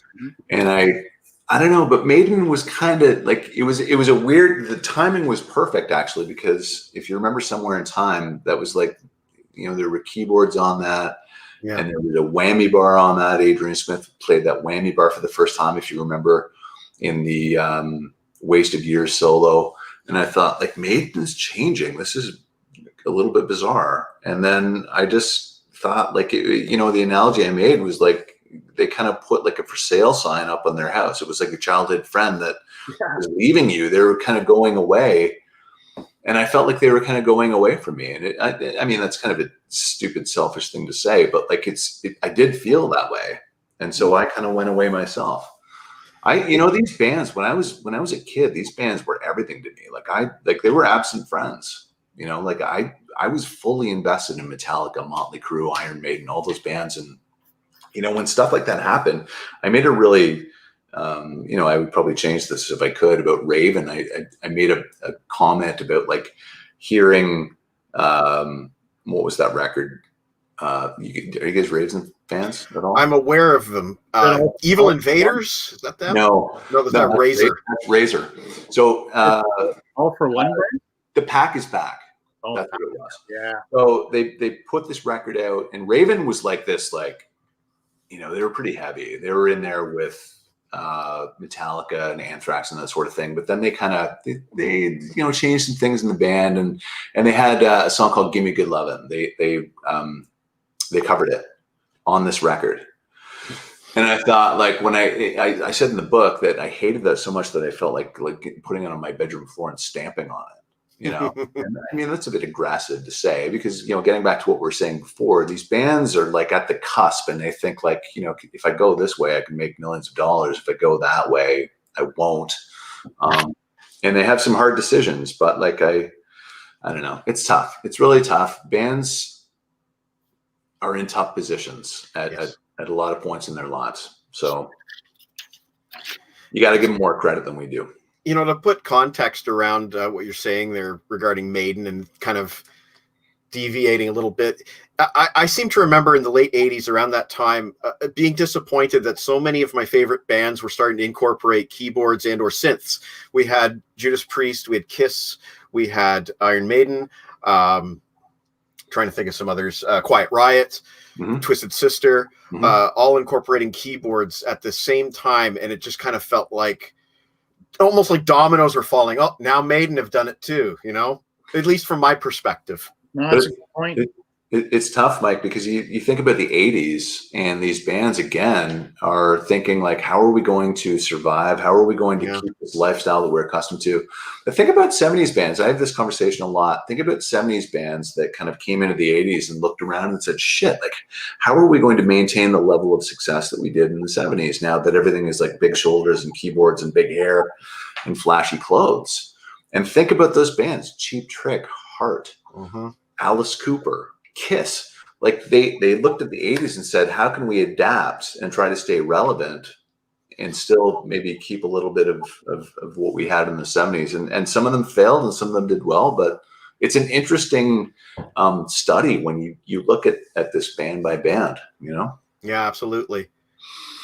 Definitely some of them were in a survival situation, such as Kiss and Quiet Riot. And I think, though, that adversity sometimes lends itself to great music. Judas Priest Turbo is one of my favorite Priest albums, and it's not a traditional Priest album by any stretch of the imagination. And I was on board with Maiden for Somewhere in Time as well. I think I didn't check out with Seventh Son, but I did kind of feel like it was a bump in the road for me and Maiden. But, for the most part, I thought that there was some great music being made with these bands incorporating this new instrument for the first time. You're absolutely correct. And I fully admit that I shouldn't have checked out at that time. I was going through a life change, going through, being done high school and, starting university. And I mentioned in the book that I got that record after, and I love it now. I still listen to it. Moonchild's great. Yeah. That's the thing. I mean, you can always, with music, you can always go back to it, right? I mean, as I got further into No Sleep, you do find that reconnection with the Seventh Son album after all those years. So, I wanted to talk about the one chapter in the book, and Mikey can hop on this because I know he listened to the podcast that you did of it, and that your chapter, Brent, called "Frankie Goes to Hollywood." Oh, Motley Crue. Okay. Yeah. With good old Matthew Tripe. Right. Interesting story. Yeah. I remember reading about it in Hit Parader at the time and thinking to myself, oh my God, is this possible? There's two Nikki Sixxes? And then my next door neighbor, God rest his soul, George, he says, I don't buy that story, but I do think there's been two Vince Neils because there's pictures where he does not look the same. But that's just my own personal twist on that. As soon as I saw that episode on the podcast list, that was actually the second one I listened to. First one I listened to was Steve Gorman. Second one was Matthew Tripe, because as soon as I saw the name, it's like, yeah, I got to hear this story. Yeah. It's a pretty out there story. The first time that I had encountered that, I think, was like 1987 through Kerrang! Magazine. And I read about it, and I thought, and they had pictures, and I looked at the pictures, and I thought, Jesus, it's kind of squint, right? Like it's like any great piece of folklore. It's like the Loch Ness Monster. It's like UFOs. Like there's just that little bit that kind of keeps you coming back, where you think that's probable. Yeah. You know? Yeah, it was an interesting listen, and yeah, it was an interesting read. I mean, it's like you talk about Kerrang. I remember Kerrang was the first magazine I read that Judas Priest had 2 drummers on the Turbo tour. Mm-hmm. Yeah. And Judas Priest completely lost their marbles once that got out. You know. Yeah. And so it's like Poor Dave Holland couldn't keep up. Yeah. So Yeah.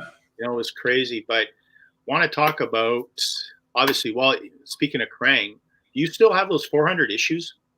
Yeah, I do. Yeah. Oh, Right over there, actually, in that room. They're all like in milk crates.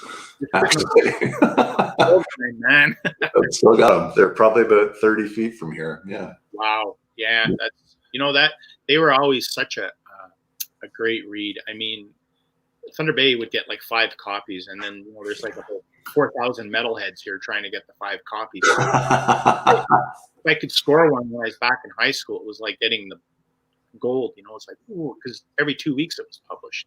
Totally. Yeah. And those writers were like partying with the bands, but they could write with humor. Where you even talk about it, like Circus Hip Raider, they were just record company fodder, basically, which I didn't even know until way down the road. But I bought it all. The thing that drove me nuts about Circus, especially, is they'd say, new Van Halen tour, and you go, no way, new Van Halen tour, and then you open up the magazine, it's pictures from the previous tour. Yes. It's like, yeah. And see, like guys like you and I would know, because Bruce Dickinson wore those like Harlequin pants for the Peace of Mind tour. Right. But he didn't for the World Slavery tour. So like that stuff, like guys like you and I figured that stuff out because we just knew, right? But Kerrang didn't bullshit you in that way. No. Circus and Hit Parader, I'll probably get some rocks thrown at me for this, but like Circus and Hit Parader can bullshit it to everybody. Oh yeah. Kerrang did not bullshit anybody. It was like a bunch of dudes who hung out the same way that we're hanging out now, going, you know what?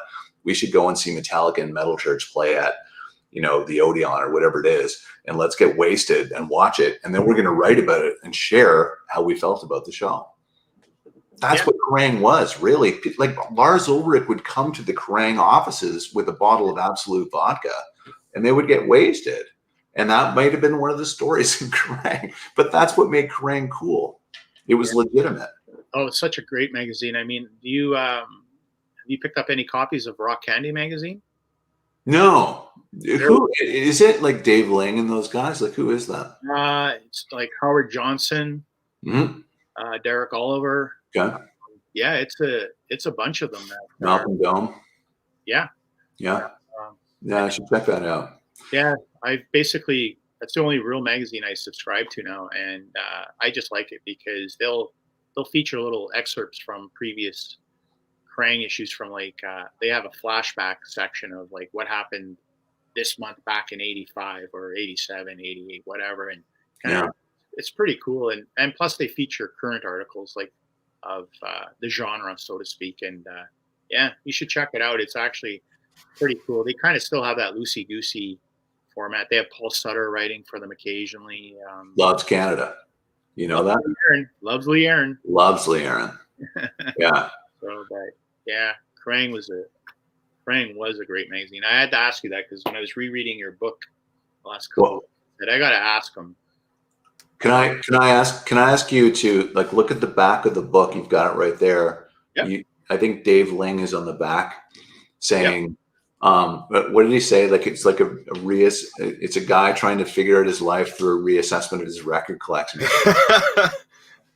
What does it say, Deke? Oh, it's right there, right beside you. The story of a man trying to reassess his life via his record collection. An entertaining and chucklesome read. It's like so great. That's Dave Ling from Kerrang. I like that was a life enriching moment for me, right? He read the book and he actually liked it. He put that on his blog. That's wild. Yeah, I thought it was really cool. There it is. Yeah, just like the man himself. Okay, so now I want to ask you about the one chapter. Mikey, join in with us, man. I'm all ears right now. Is this like the longest show that you guys have ever done? I'm so sorry. No, I've done 3.5 hours. Oh, cool. All right. Did you bring your pajamas? I've brought the booth, so we're good. You go, yeah, yeah. So you wrote a pretty interesting chapter called that's called "Living on a Thrash Metal Prayer." Yes. When you talk about your second ever concert, going to see Metallica in Sudbury with Metal Church and Mikey's favorite Kick act, one of his favorite Kick acts. Yes, Yeah. I love Kick Axe. Yeah. I just last year I just bought finally the 3 original Kick Axe albums on the Rock Candy record label. I've been holding out to get the Rock Candy versions because I'm a sucker for bonus tracks. So once I got them and I'm reading the liner notes, it's like, oh geez, they had other singers and other singles before Vices. So I started collecting that stuff, and yeah, I just kind of had a Kick Axe summer last summer in 2019. It was a fun ride. That's great. Discovering all 3 albums and all these early singles and things. The thing that I remember about seeing Kick Axe is that they had the drummer had this crazy drum kit it was IOTT, like AYOTTE. And these tubular kind of drums that were like this long, but only like this thick, right? Almost like Stuart Copeland style. And he had like 5 of them, and it was just a ridiculous drum kit. It was really cool. They were great. They played great. Yeah. And that guy was a monster-sized dude. Like, he looked imposing he kicks down a door in the video for On the Road to Rock. Right. Like, he kind of set the tone for you have to have a big drummer in the background, you know? That's Vinnie right. Vincent then did that with Bobby Rock. That's right. I loved Kick Axe. That was a fun discovery. Just these albums were decent. Oh yeah. Yeah, for sure. 30 Days in the Hole cover. So good. Yeah. Bye.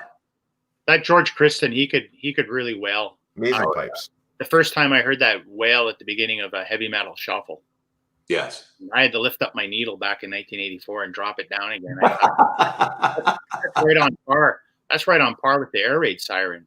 You know, Right. like that is a wail, man. Like, it's like, if that doesn't, man, that could have been another Skin Vibration tune right there. George Kristen, Jerry McGee from Brighton Rock. Yeah. We've had some amazing singers here in Canada. Damn right. Yeah. You know, Brent, I'll tell you a crazy story about Kick Axe. When I finally got to see them in their second album, Welcome to the Club. Yeah. Thunder Bay, they were the first band ever to play, first act of anything to play our auditorium, like a 1,500 seater. Okay.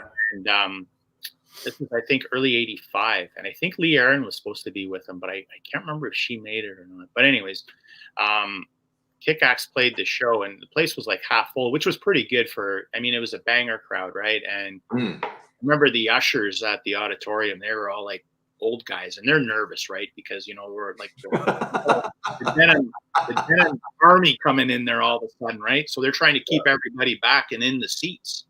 And I remember, I'll never forget, man, George Kristen said, you know, halfway through the show, "We have any Hellraisers here? Come on down." So everybody's like,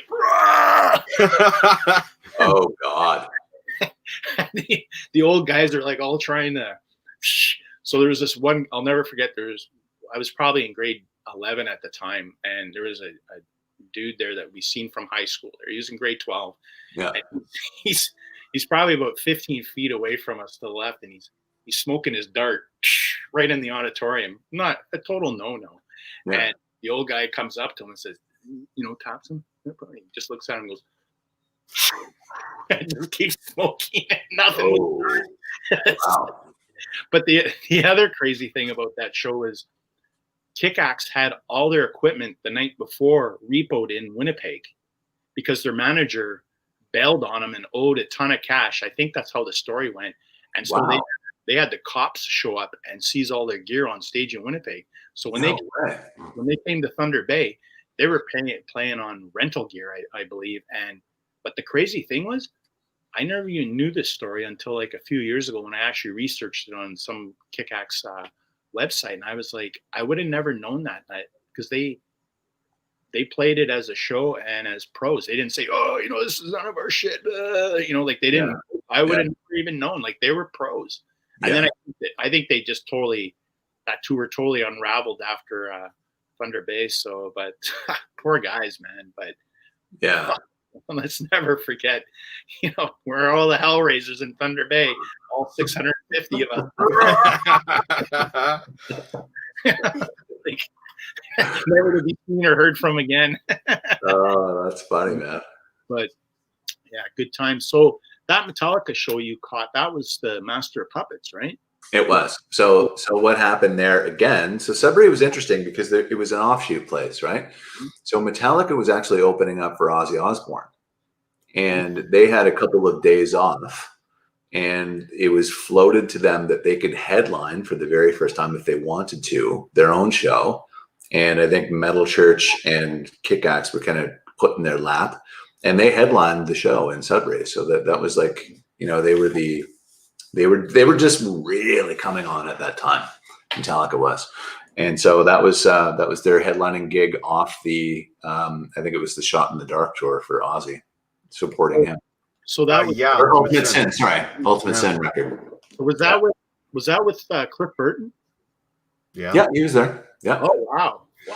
So the thing I remember about that show is that like there's a lot of spitting. Like a lot of so they were all spitting a lot. So like Ulrich's drums were kind of on a riser, like not just up but way up, and he would spit a lot, and like it was almost like Hetfield would move around, but he didn't know that it was coming, and he got spit on a bit, but he was spitting too. Like they're all spitting. It was very strange. It's even stranger from today's perspective. I'm just sitting here kind of cringing.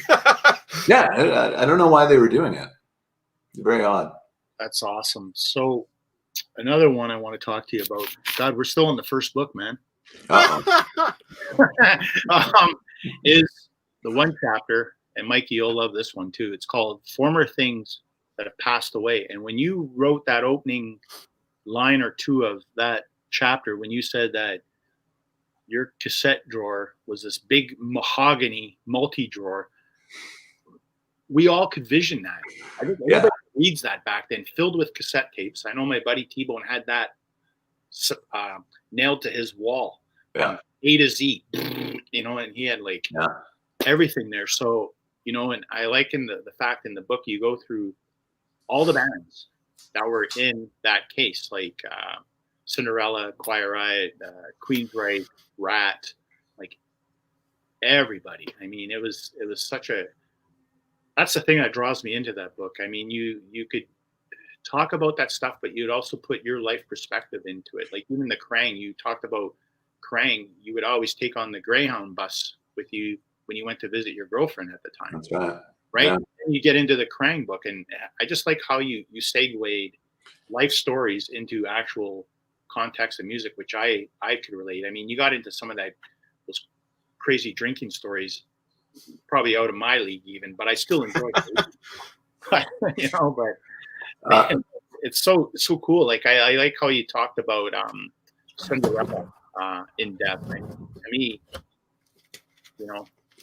Tom Kiefer's a very talented guy. I mean, he could, what do you say about Tom Kiefer? He's actually survived all these years. I mean, he was Cinderella. Let's pull no punches. I mean, you even say it. So. Well, the reason why I did that is because I had been, when I was kind of planning this book and thinking about putting this book out, I thought like when I would go to Chapters or Indigo, I would just see books on like the retelling of rock history. It was always like, Deep Purple, and in 1975, Led Zeppelin did this. And I thought like, what about a book like about how music feels when you hear it based on how it sounds or even looks? Like music feels a certain way. So if you can have a conversation with someone through a book and share your insights and how you felt about listening to Cinderella or your old cassette, collection, whatever it was, there's got to be somebody out there that is into that. And so I thought and again, it was almost like, putting this book out there was almost like kind of, trading the magic beans for the cow, right? I didn't know what was going to happen. It was like, hopefully people dig this, but like they did. And guys like you, Deke, kind of read that probably and said like, yeah, that's how I perceived this. And that's how I felt when I heard this. And that's what I hoped when I put the book out there. It wasn't just a statement of facts. It was how I felt about music. Yeah, I mean that's like I said, it's your life experiences, almost like you're writing about that Greyhound bus. Okay, Greyhound bus Kerrang, right? Boom into the magazines. I mean, I just love that stuff. It's just not you reviewing record after record after record after record. It's about how that record either impacted you or didn't. I mean, you talked about some bands that I never even really got into, like Icon. Yeah. Night of the Crime. I remember seeing it, but I there was so much music out there. I mean, you talk about bands like Dangerous Toys. I mean, their song Untitled was a good record, and I liked it, but I just never followed through with them. It wasn't nothing personal. It was just like so much music, and you just was like, okay, well, Maiden's put on a new record, so I'm obviously getting that, or Van Halen or Aerosmith. So Dangerous Toys starts getting bumped down. Yeah, I'll get eventually to it. Hey, maybe Columbia House has it. Yeah. But it's just so much. Sorry, Mike, you want to say something, bud? No, I'm flashing back to that period, 89 to 90. The turn of the decade when there were so many new bands. Warrant had just come out with their debut, Dangerous Toys, all of these bands. It was such a rich time. And as soon as you said Columbia House, I flashed back to getting Dirty Rotten Filthy Stinking Rich because it was their selection of the month, And it's like, who's this band? Oh, hey, Mitch LaFon, how you doing tonight? Hey. And Aerosmith rules, according to Mitch LaFon. So I'm not going to argue with Mitch. Toxic Twins, man. Can't knock Toxic Twins. But so Mike, I'm gonna grill you on 6 bands here. You know them. Okay. I'm gonna tell you the songs, and I stole these bands out of Brent's book, of course. Okay. And we'll see if Brent even picks up on it. So what? So Accept. Bound to Fail. Okay. Sorry, Accept what? Accept the tune Bound to Fail. Okay. Bon Jovi, the opener to Lay Your Hands on Me, not the actual song, but the pounding drums. Yeah. Motley Crue, Looks That Kill. Mm-hmm. Dio, Stand Up and Shout. Mm-hmm. Your Homeboys, Loudness with Crazy Night. Uh-huh. And the last one, Rat with You Think You're Tough. Now, what is the common denominator? Oh, man, I knew you were going to ask that. That's such a great question. I love that you're doing this. Oh, man. Right? Yeah. Yeah, of course you should know. Tom Werman? No. It's a device that's used in every one of those songs. Device that's used in every one of those songs. Huh. I'm sorry, man. You got me on the spot, and I'm not as quick as I used to be when I was the radio station champion. So sorry, Deke. You're gonna have to let me. I concede. Right. You want to tell them what it is? They all use that device of like, hey. Well, in Loudness's case, in my defense, it's actually MZA. But yeah, you're right. That's it. Hey. So, and there's a funny story behind that, actually. But yeah, so it was just so stupid. I thought, like, I don't even know how that came about. I thought all of these songs kind of have this very militant, like, hey. But then I thought, like, they all use it in different ways. Like Bon Jovi used it in a different way. Loudness says MZA, which is, again, I won't give away the book, but like I explain why they said MZA. Halloween, like there's millions of bands that have that implement in there, and it's really interesting that they all kind of rely on that inside the genre. That is, I'm kicking myself now, of course, but and when I read it, I was like, this guy's blowing my mind because I have these albums. I would have never picked up on that in a million years. But then when I read it and you said like how it's emphasized, especially in Cruise, Look That Kill. Oh yeah, isn't it? It's just one. Hey, yeah, that's the best one, right? Because it accentuates the song, and it's almost like the crescendo of that song because it's kind of building up to that, and then it's like a punch. Yeah, and it hits you, and you're like, yes, right. And that Loudness song, I mean, I that's as much as Kick-Ass were my Kick-Axe were my 2019 band. Loudness was my 2020 band. I went Loudness nuts. I've got Japanese import Loudness box sets here. Oh, wow. Like I just went Loudness nuts in 2020. So It's just really funny we're talking about that right now. Sorry, Mike, put you on the spot, buddy. I know I would have never. No, that's cool that you said Loudness, man. That was a tough question, man.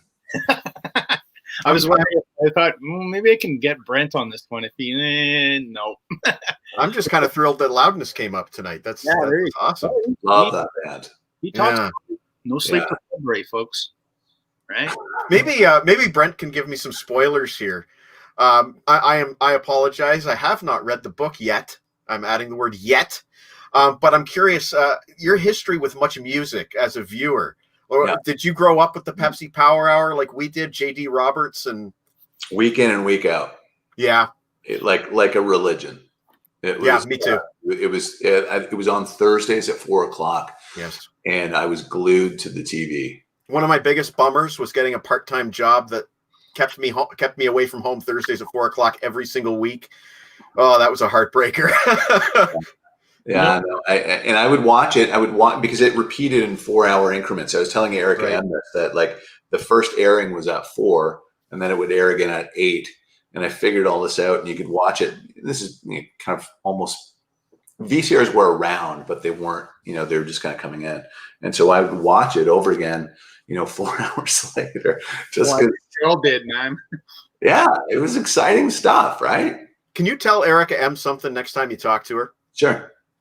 Her interview in '89 with Blackie Lawless from Wasp is the best interview that anybody has ever done with Blackie Lawless. Starting in 2019, I started uploading all my Much Music videotapes to YouTube.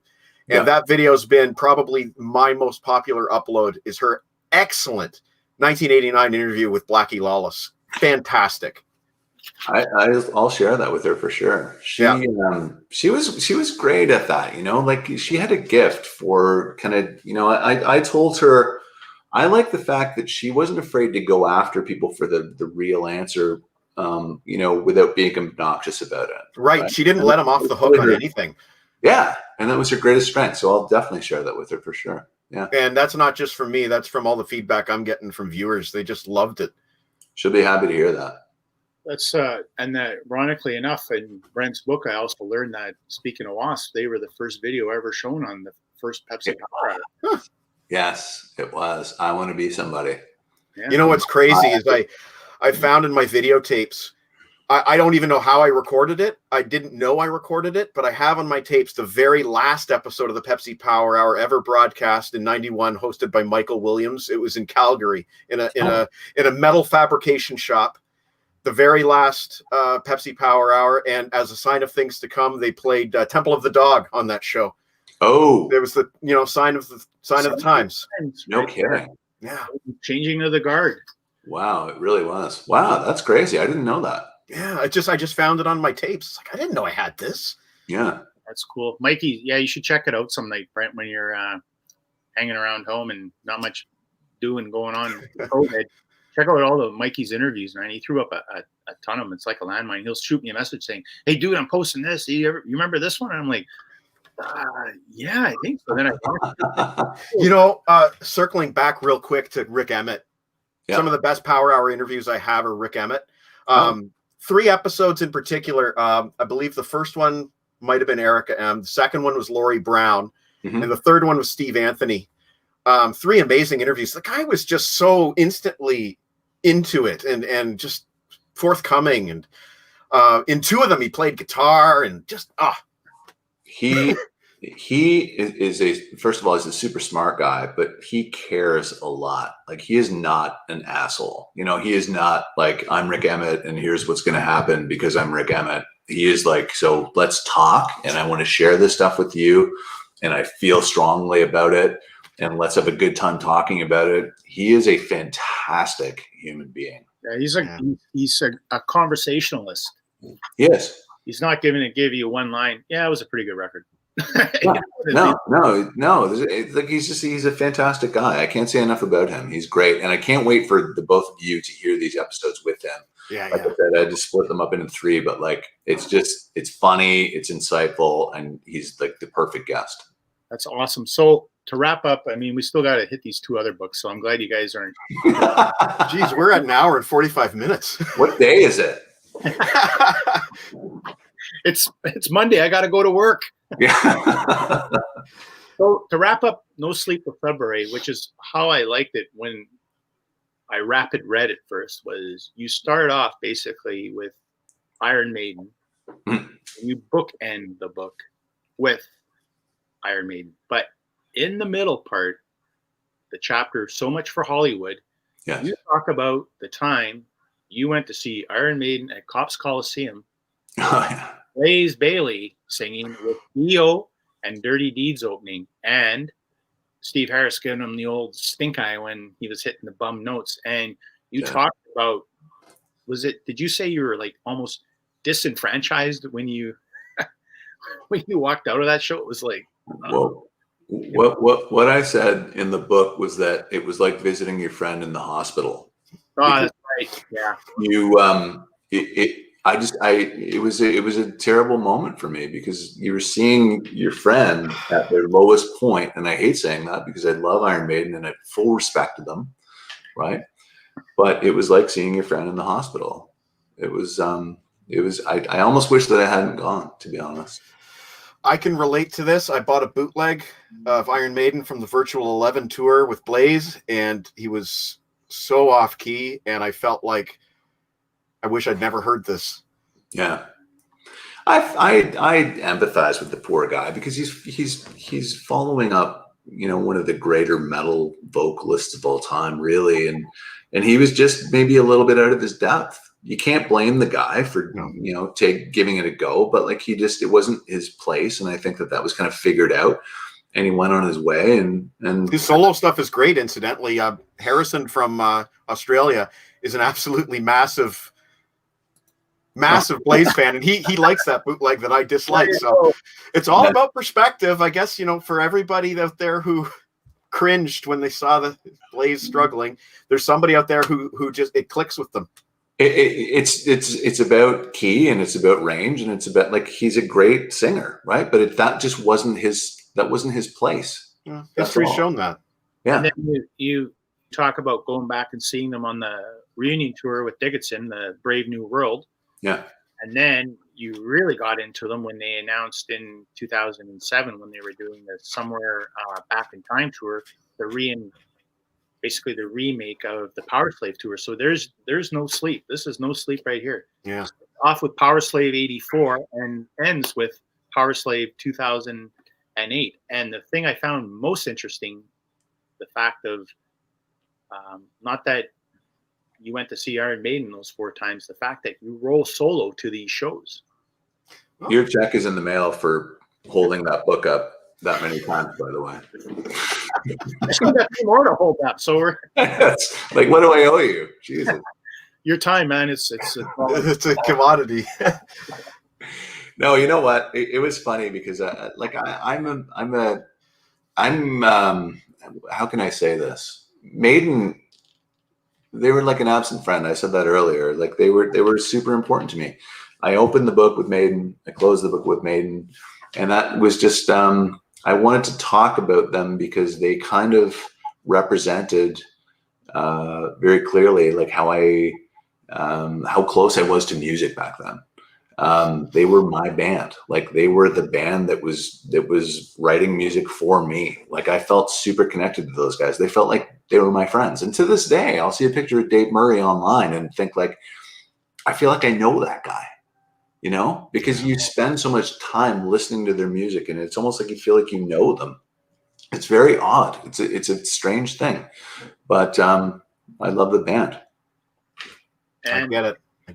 I think the best thing I can honestly say about, I'll show it one more time, is you don't have to be from Canada to get what Brent's writing. You can be from anywhere in the world. And I know that, Mike, Pete, who runs Destroyer of Harmony out of Australia, he bought No Sleep down there. Oh, wow. Reviews. Yeah. And he thank you. He did a couple of posts where he's talking about a couple of excerpts out of your book. So, if everybody, some people out there are saying, well, it's probably just, no, it's not a Canadian angle whatsoever. It's just the title's Canadian, but it's bands that we all know about. It's bands that we've all listened to. It's just bands, and one guy's perspective on grew up in Canada, but you could have grew up in Spain and wrote the same book called No Sleep Till Madrid. I mean, I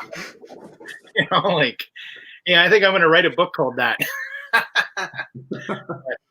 But segue, you go from No Sleep to 2014, a journey for people.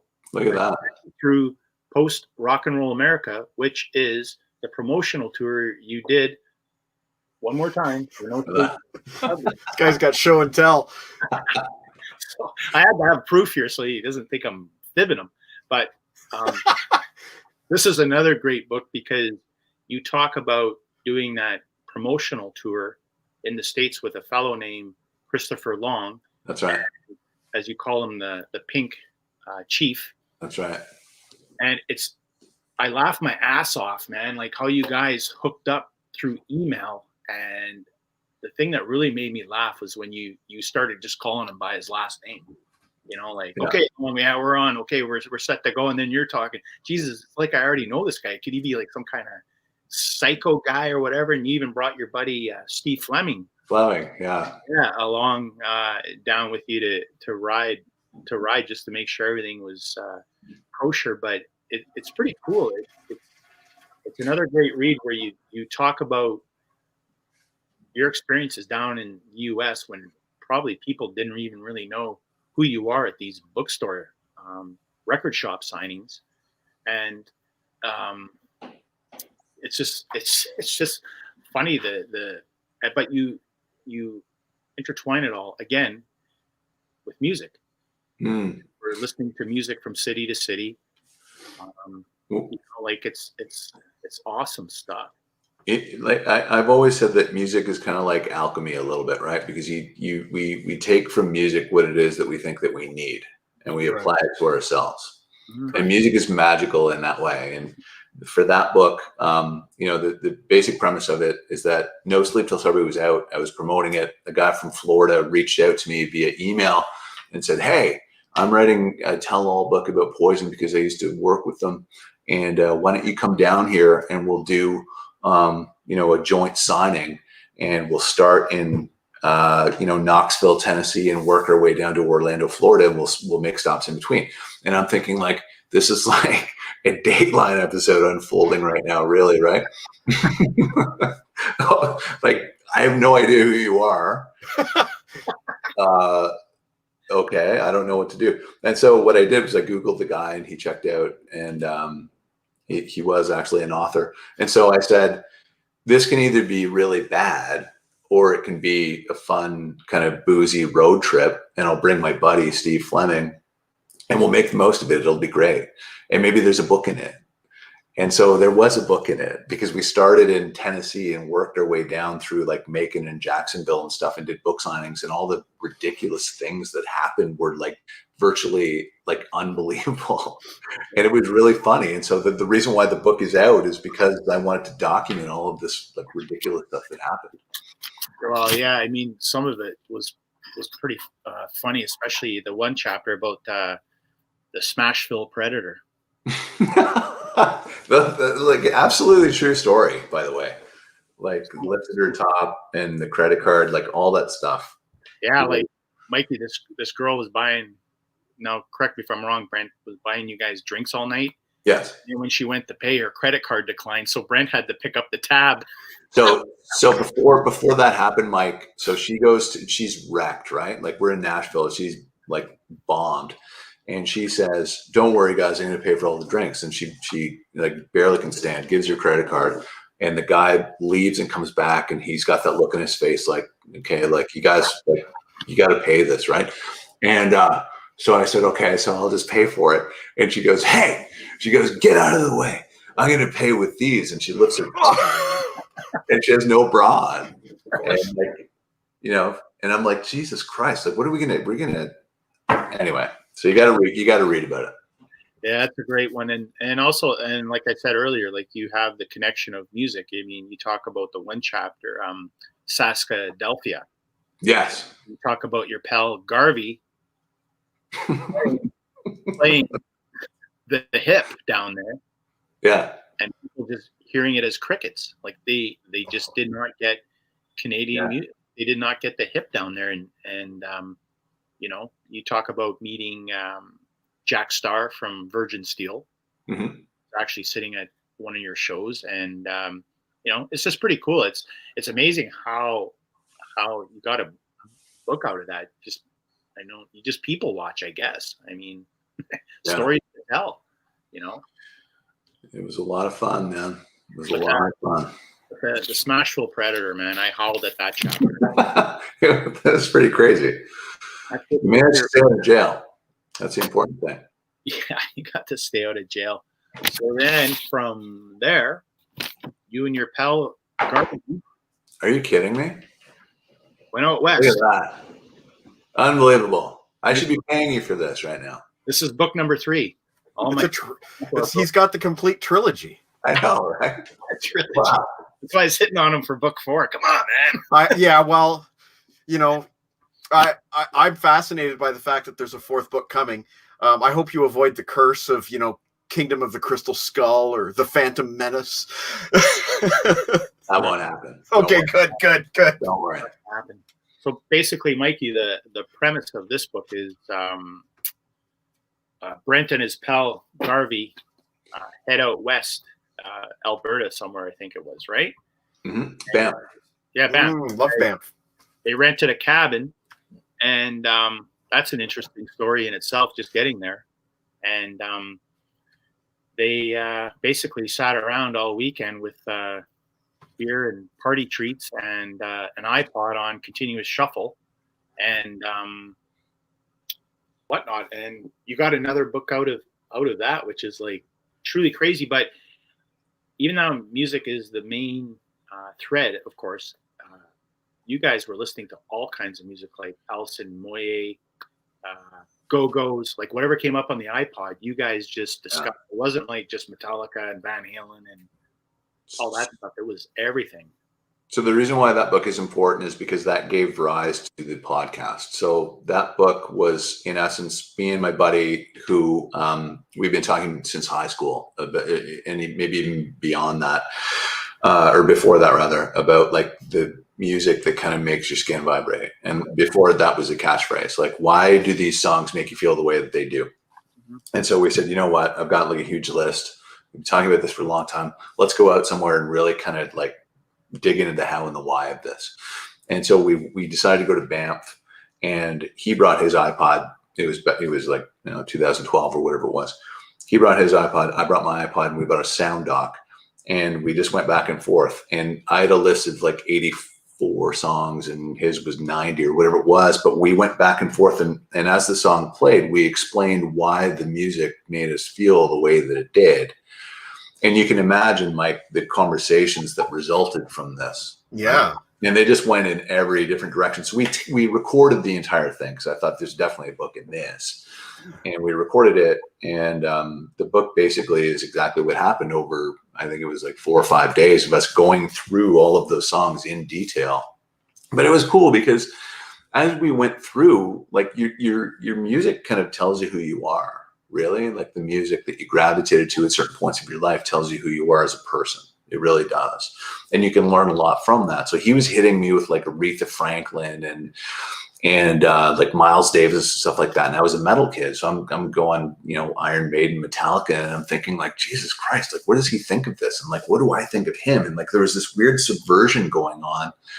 And it was just the two of us in this cabin in the middle of nowhere. So like, it was really cool, the stuff that it was psychologically that we were going through.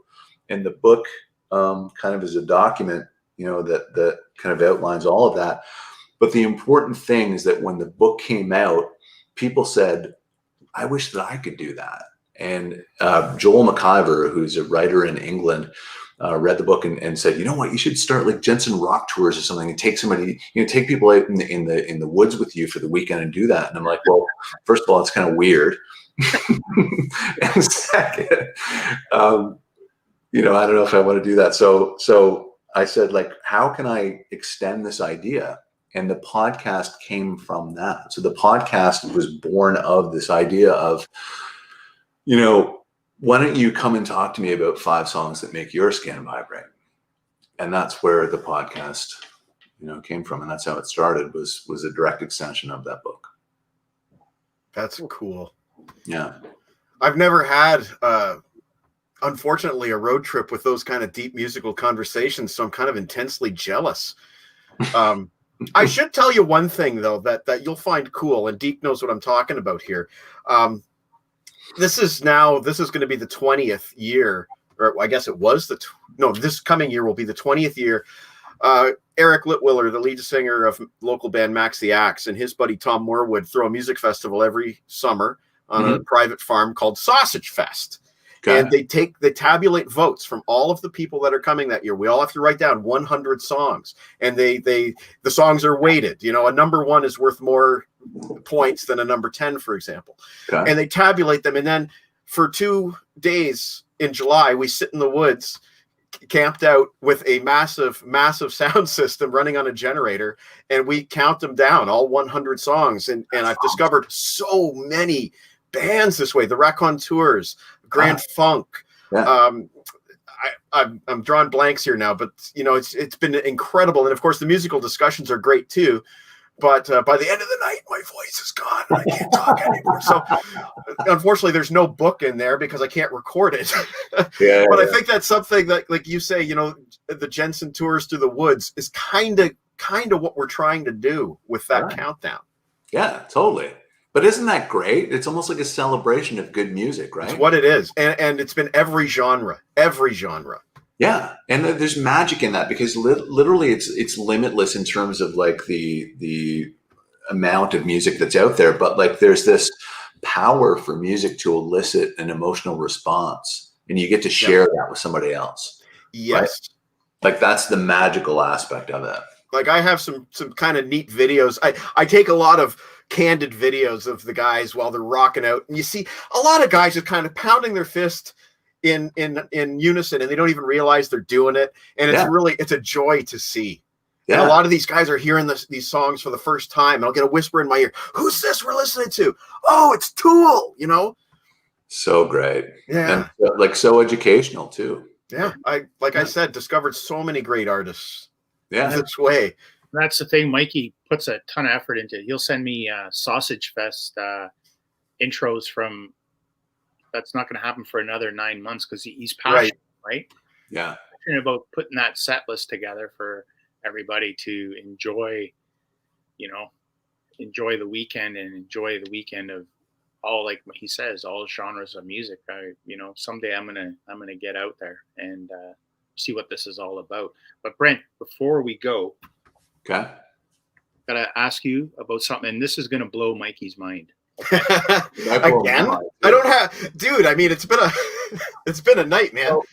So All My Favorite People Broken came out in 2015. Yes. And if you go to, this is the best part, man. I've been waiting for this part all night. It's page 75 of that book. Okay. You and your pal Garvey are talking about Guns N' Roses. Okay. And this is what you said in 2015, a full year before this actual event happened. Oh. To hear Axl Rose sing some AC/DC Before I Die. And what happened a year later? Yeah. Axl Rose is in AC/DC, and you go to Wembley and see them with Axl. That's crazy. Wow. That was a very bizarre happenstance. I couldn't believe it happened because literally, and the book came out in 2015, but I think our trip was probably around 2013, end of maybe 2014. And it quite honestly, like, what's better than hearing Axl sing, and I said Sin City in the book.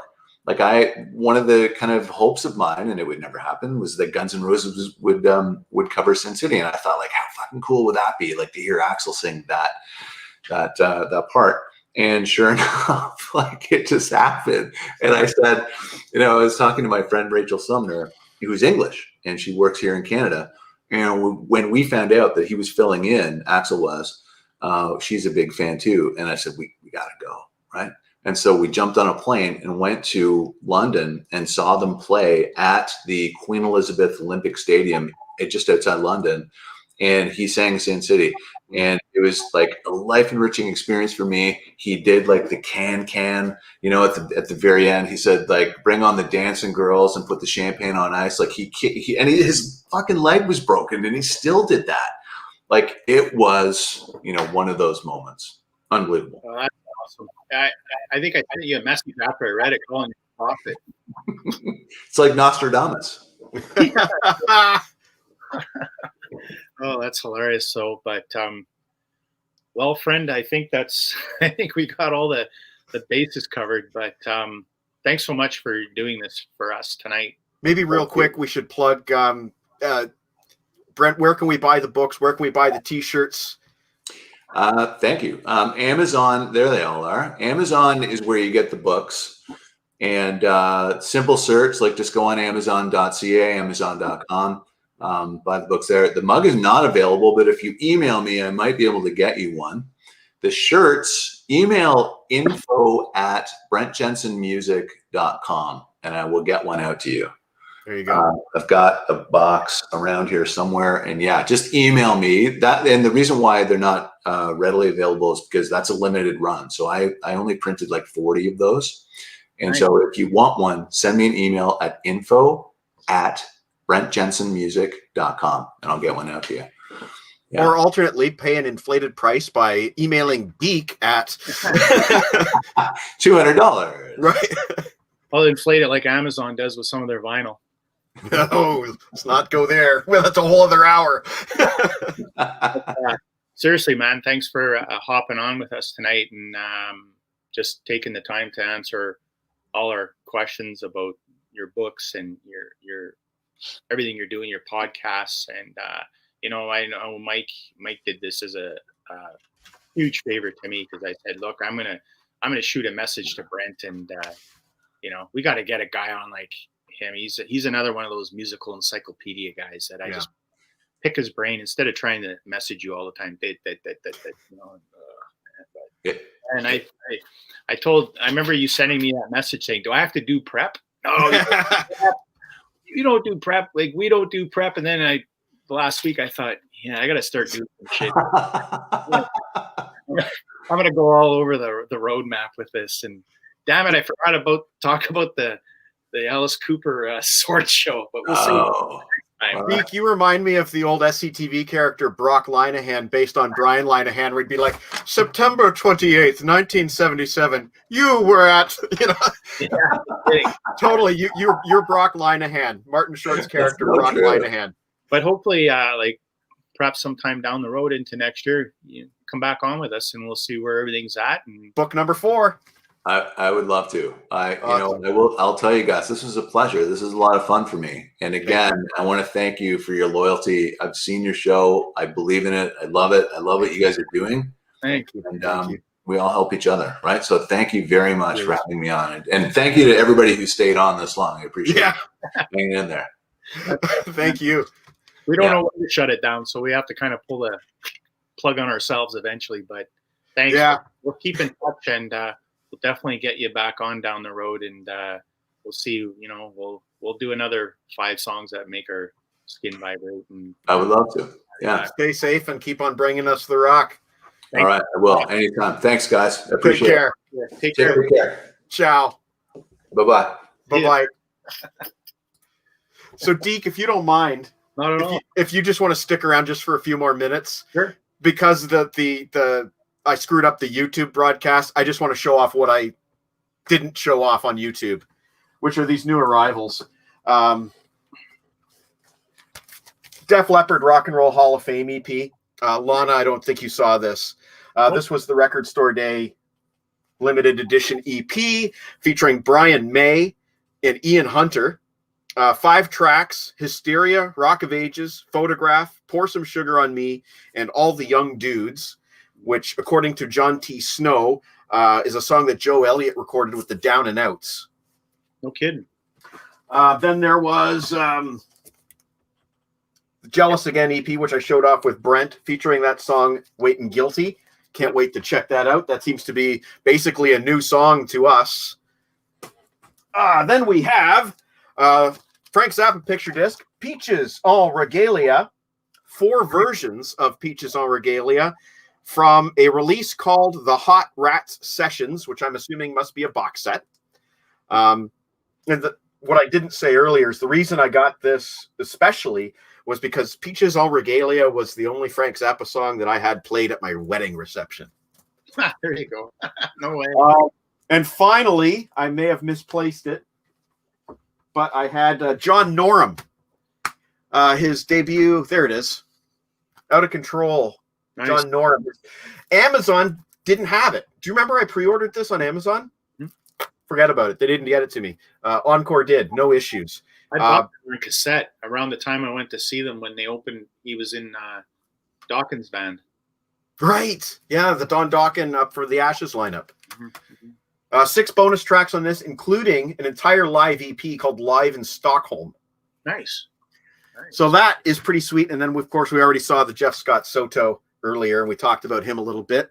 Yeah. And that was what YouTube missed, that Facebook got. Well, good stuff, man. Thanks for let me bring on Brent tonight, man. That was a ton of fun. Yeah. Like I don't have anything left here to mind blow. Oh, it was a ton of fun. I mean, been wanting to talk to him basically since 2014. So I could have asked him 1,000 more questions just on some of the tangents that we went on. Yeah, I mean, obviously the next one will be, be wide open. I mean, thanks for letting me carry it, obviously, because I read. Oh, thanks for doing that. Yeah. I think what I really want to do is I want to maybe next time we talk to him dig a little deeper on the Blaze Bayley. Yeah. Because that is sort of not a lost era, but it's a shadowy era. And we know we have some viewers that love that whole Blaze Bayley era. I'd like to dig a little deeper on that whole period of Maiden. And he's the only guy I know that actually went and seen him with Blaze Bayley. My buddy Tom Morwood might have. I mean, he's a concert goer. I can't imagine him missing Maiden if they came to town, and they did. Yeah. Well, that was a ton of fun, man. We covered a lot of ground, man. It was awesome. He could just stick around. I mean, Harrison wants to be on board if we talk about Blaze, so you're more than welcome to, buddy. Yeah, more than welcome to. But so we'll be hitting him up sometime next year, folks, for sure. But I'm exhausted, man. Yeah, I'm exhausted, but now we're on that creative high where I'm not going to be able to sleep for the rest of the night. I'll talk to you in an hour, buddy. yeah, probably an hour after that too. All right, man. You take care, Deke. Thanks again. Thanks again is that's my line. Thanks, because Deke set this up, and I'm eternally grateful. Thank you. Thanks for having the format for us. Yeah, well, it takes 2 to tango, buddy. All right, pal. Take care. Ciao, man.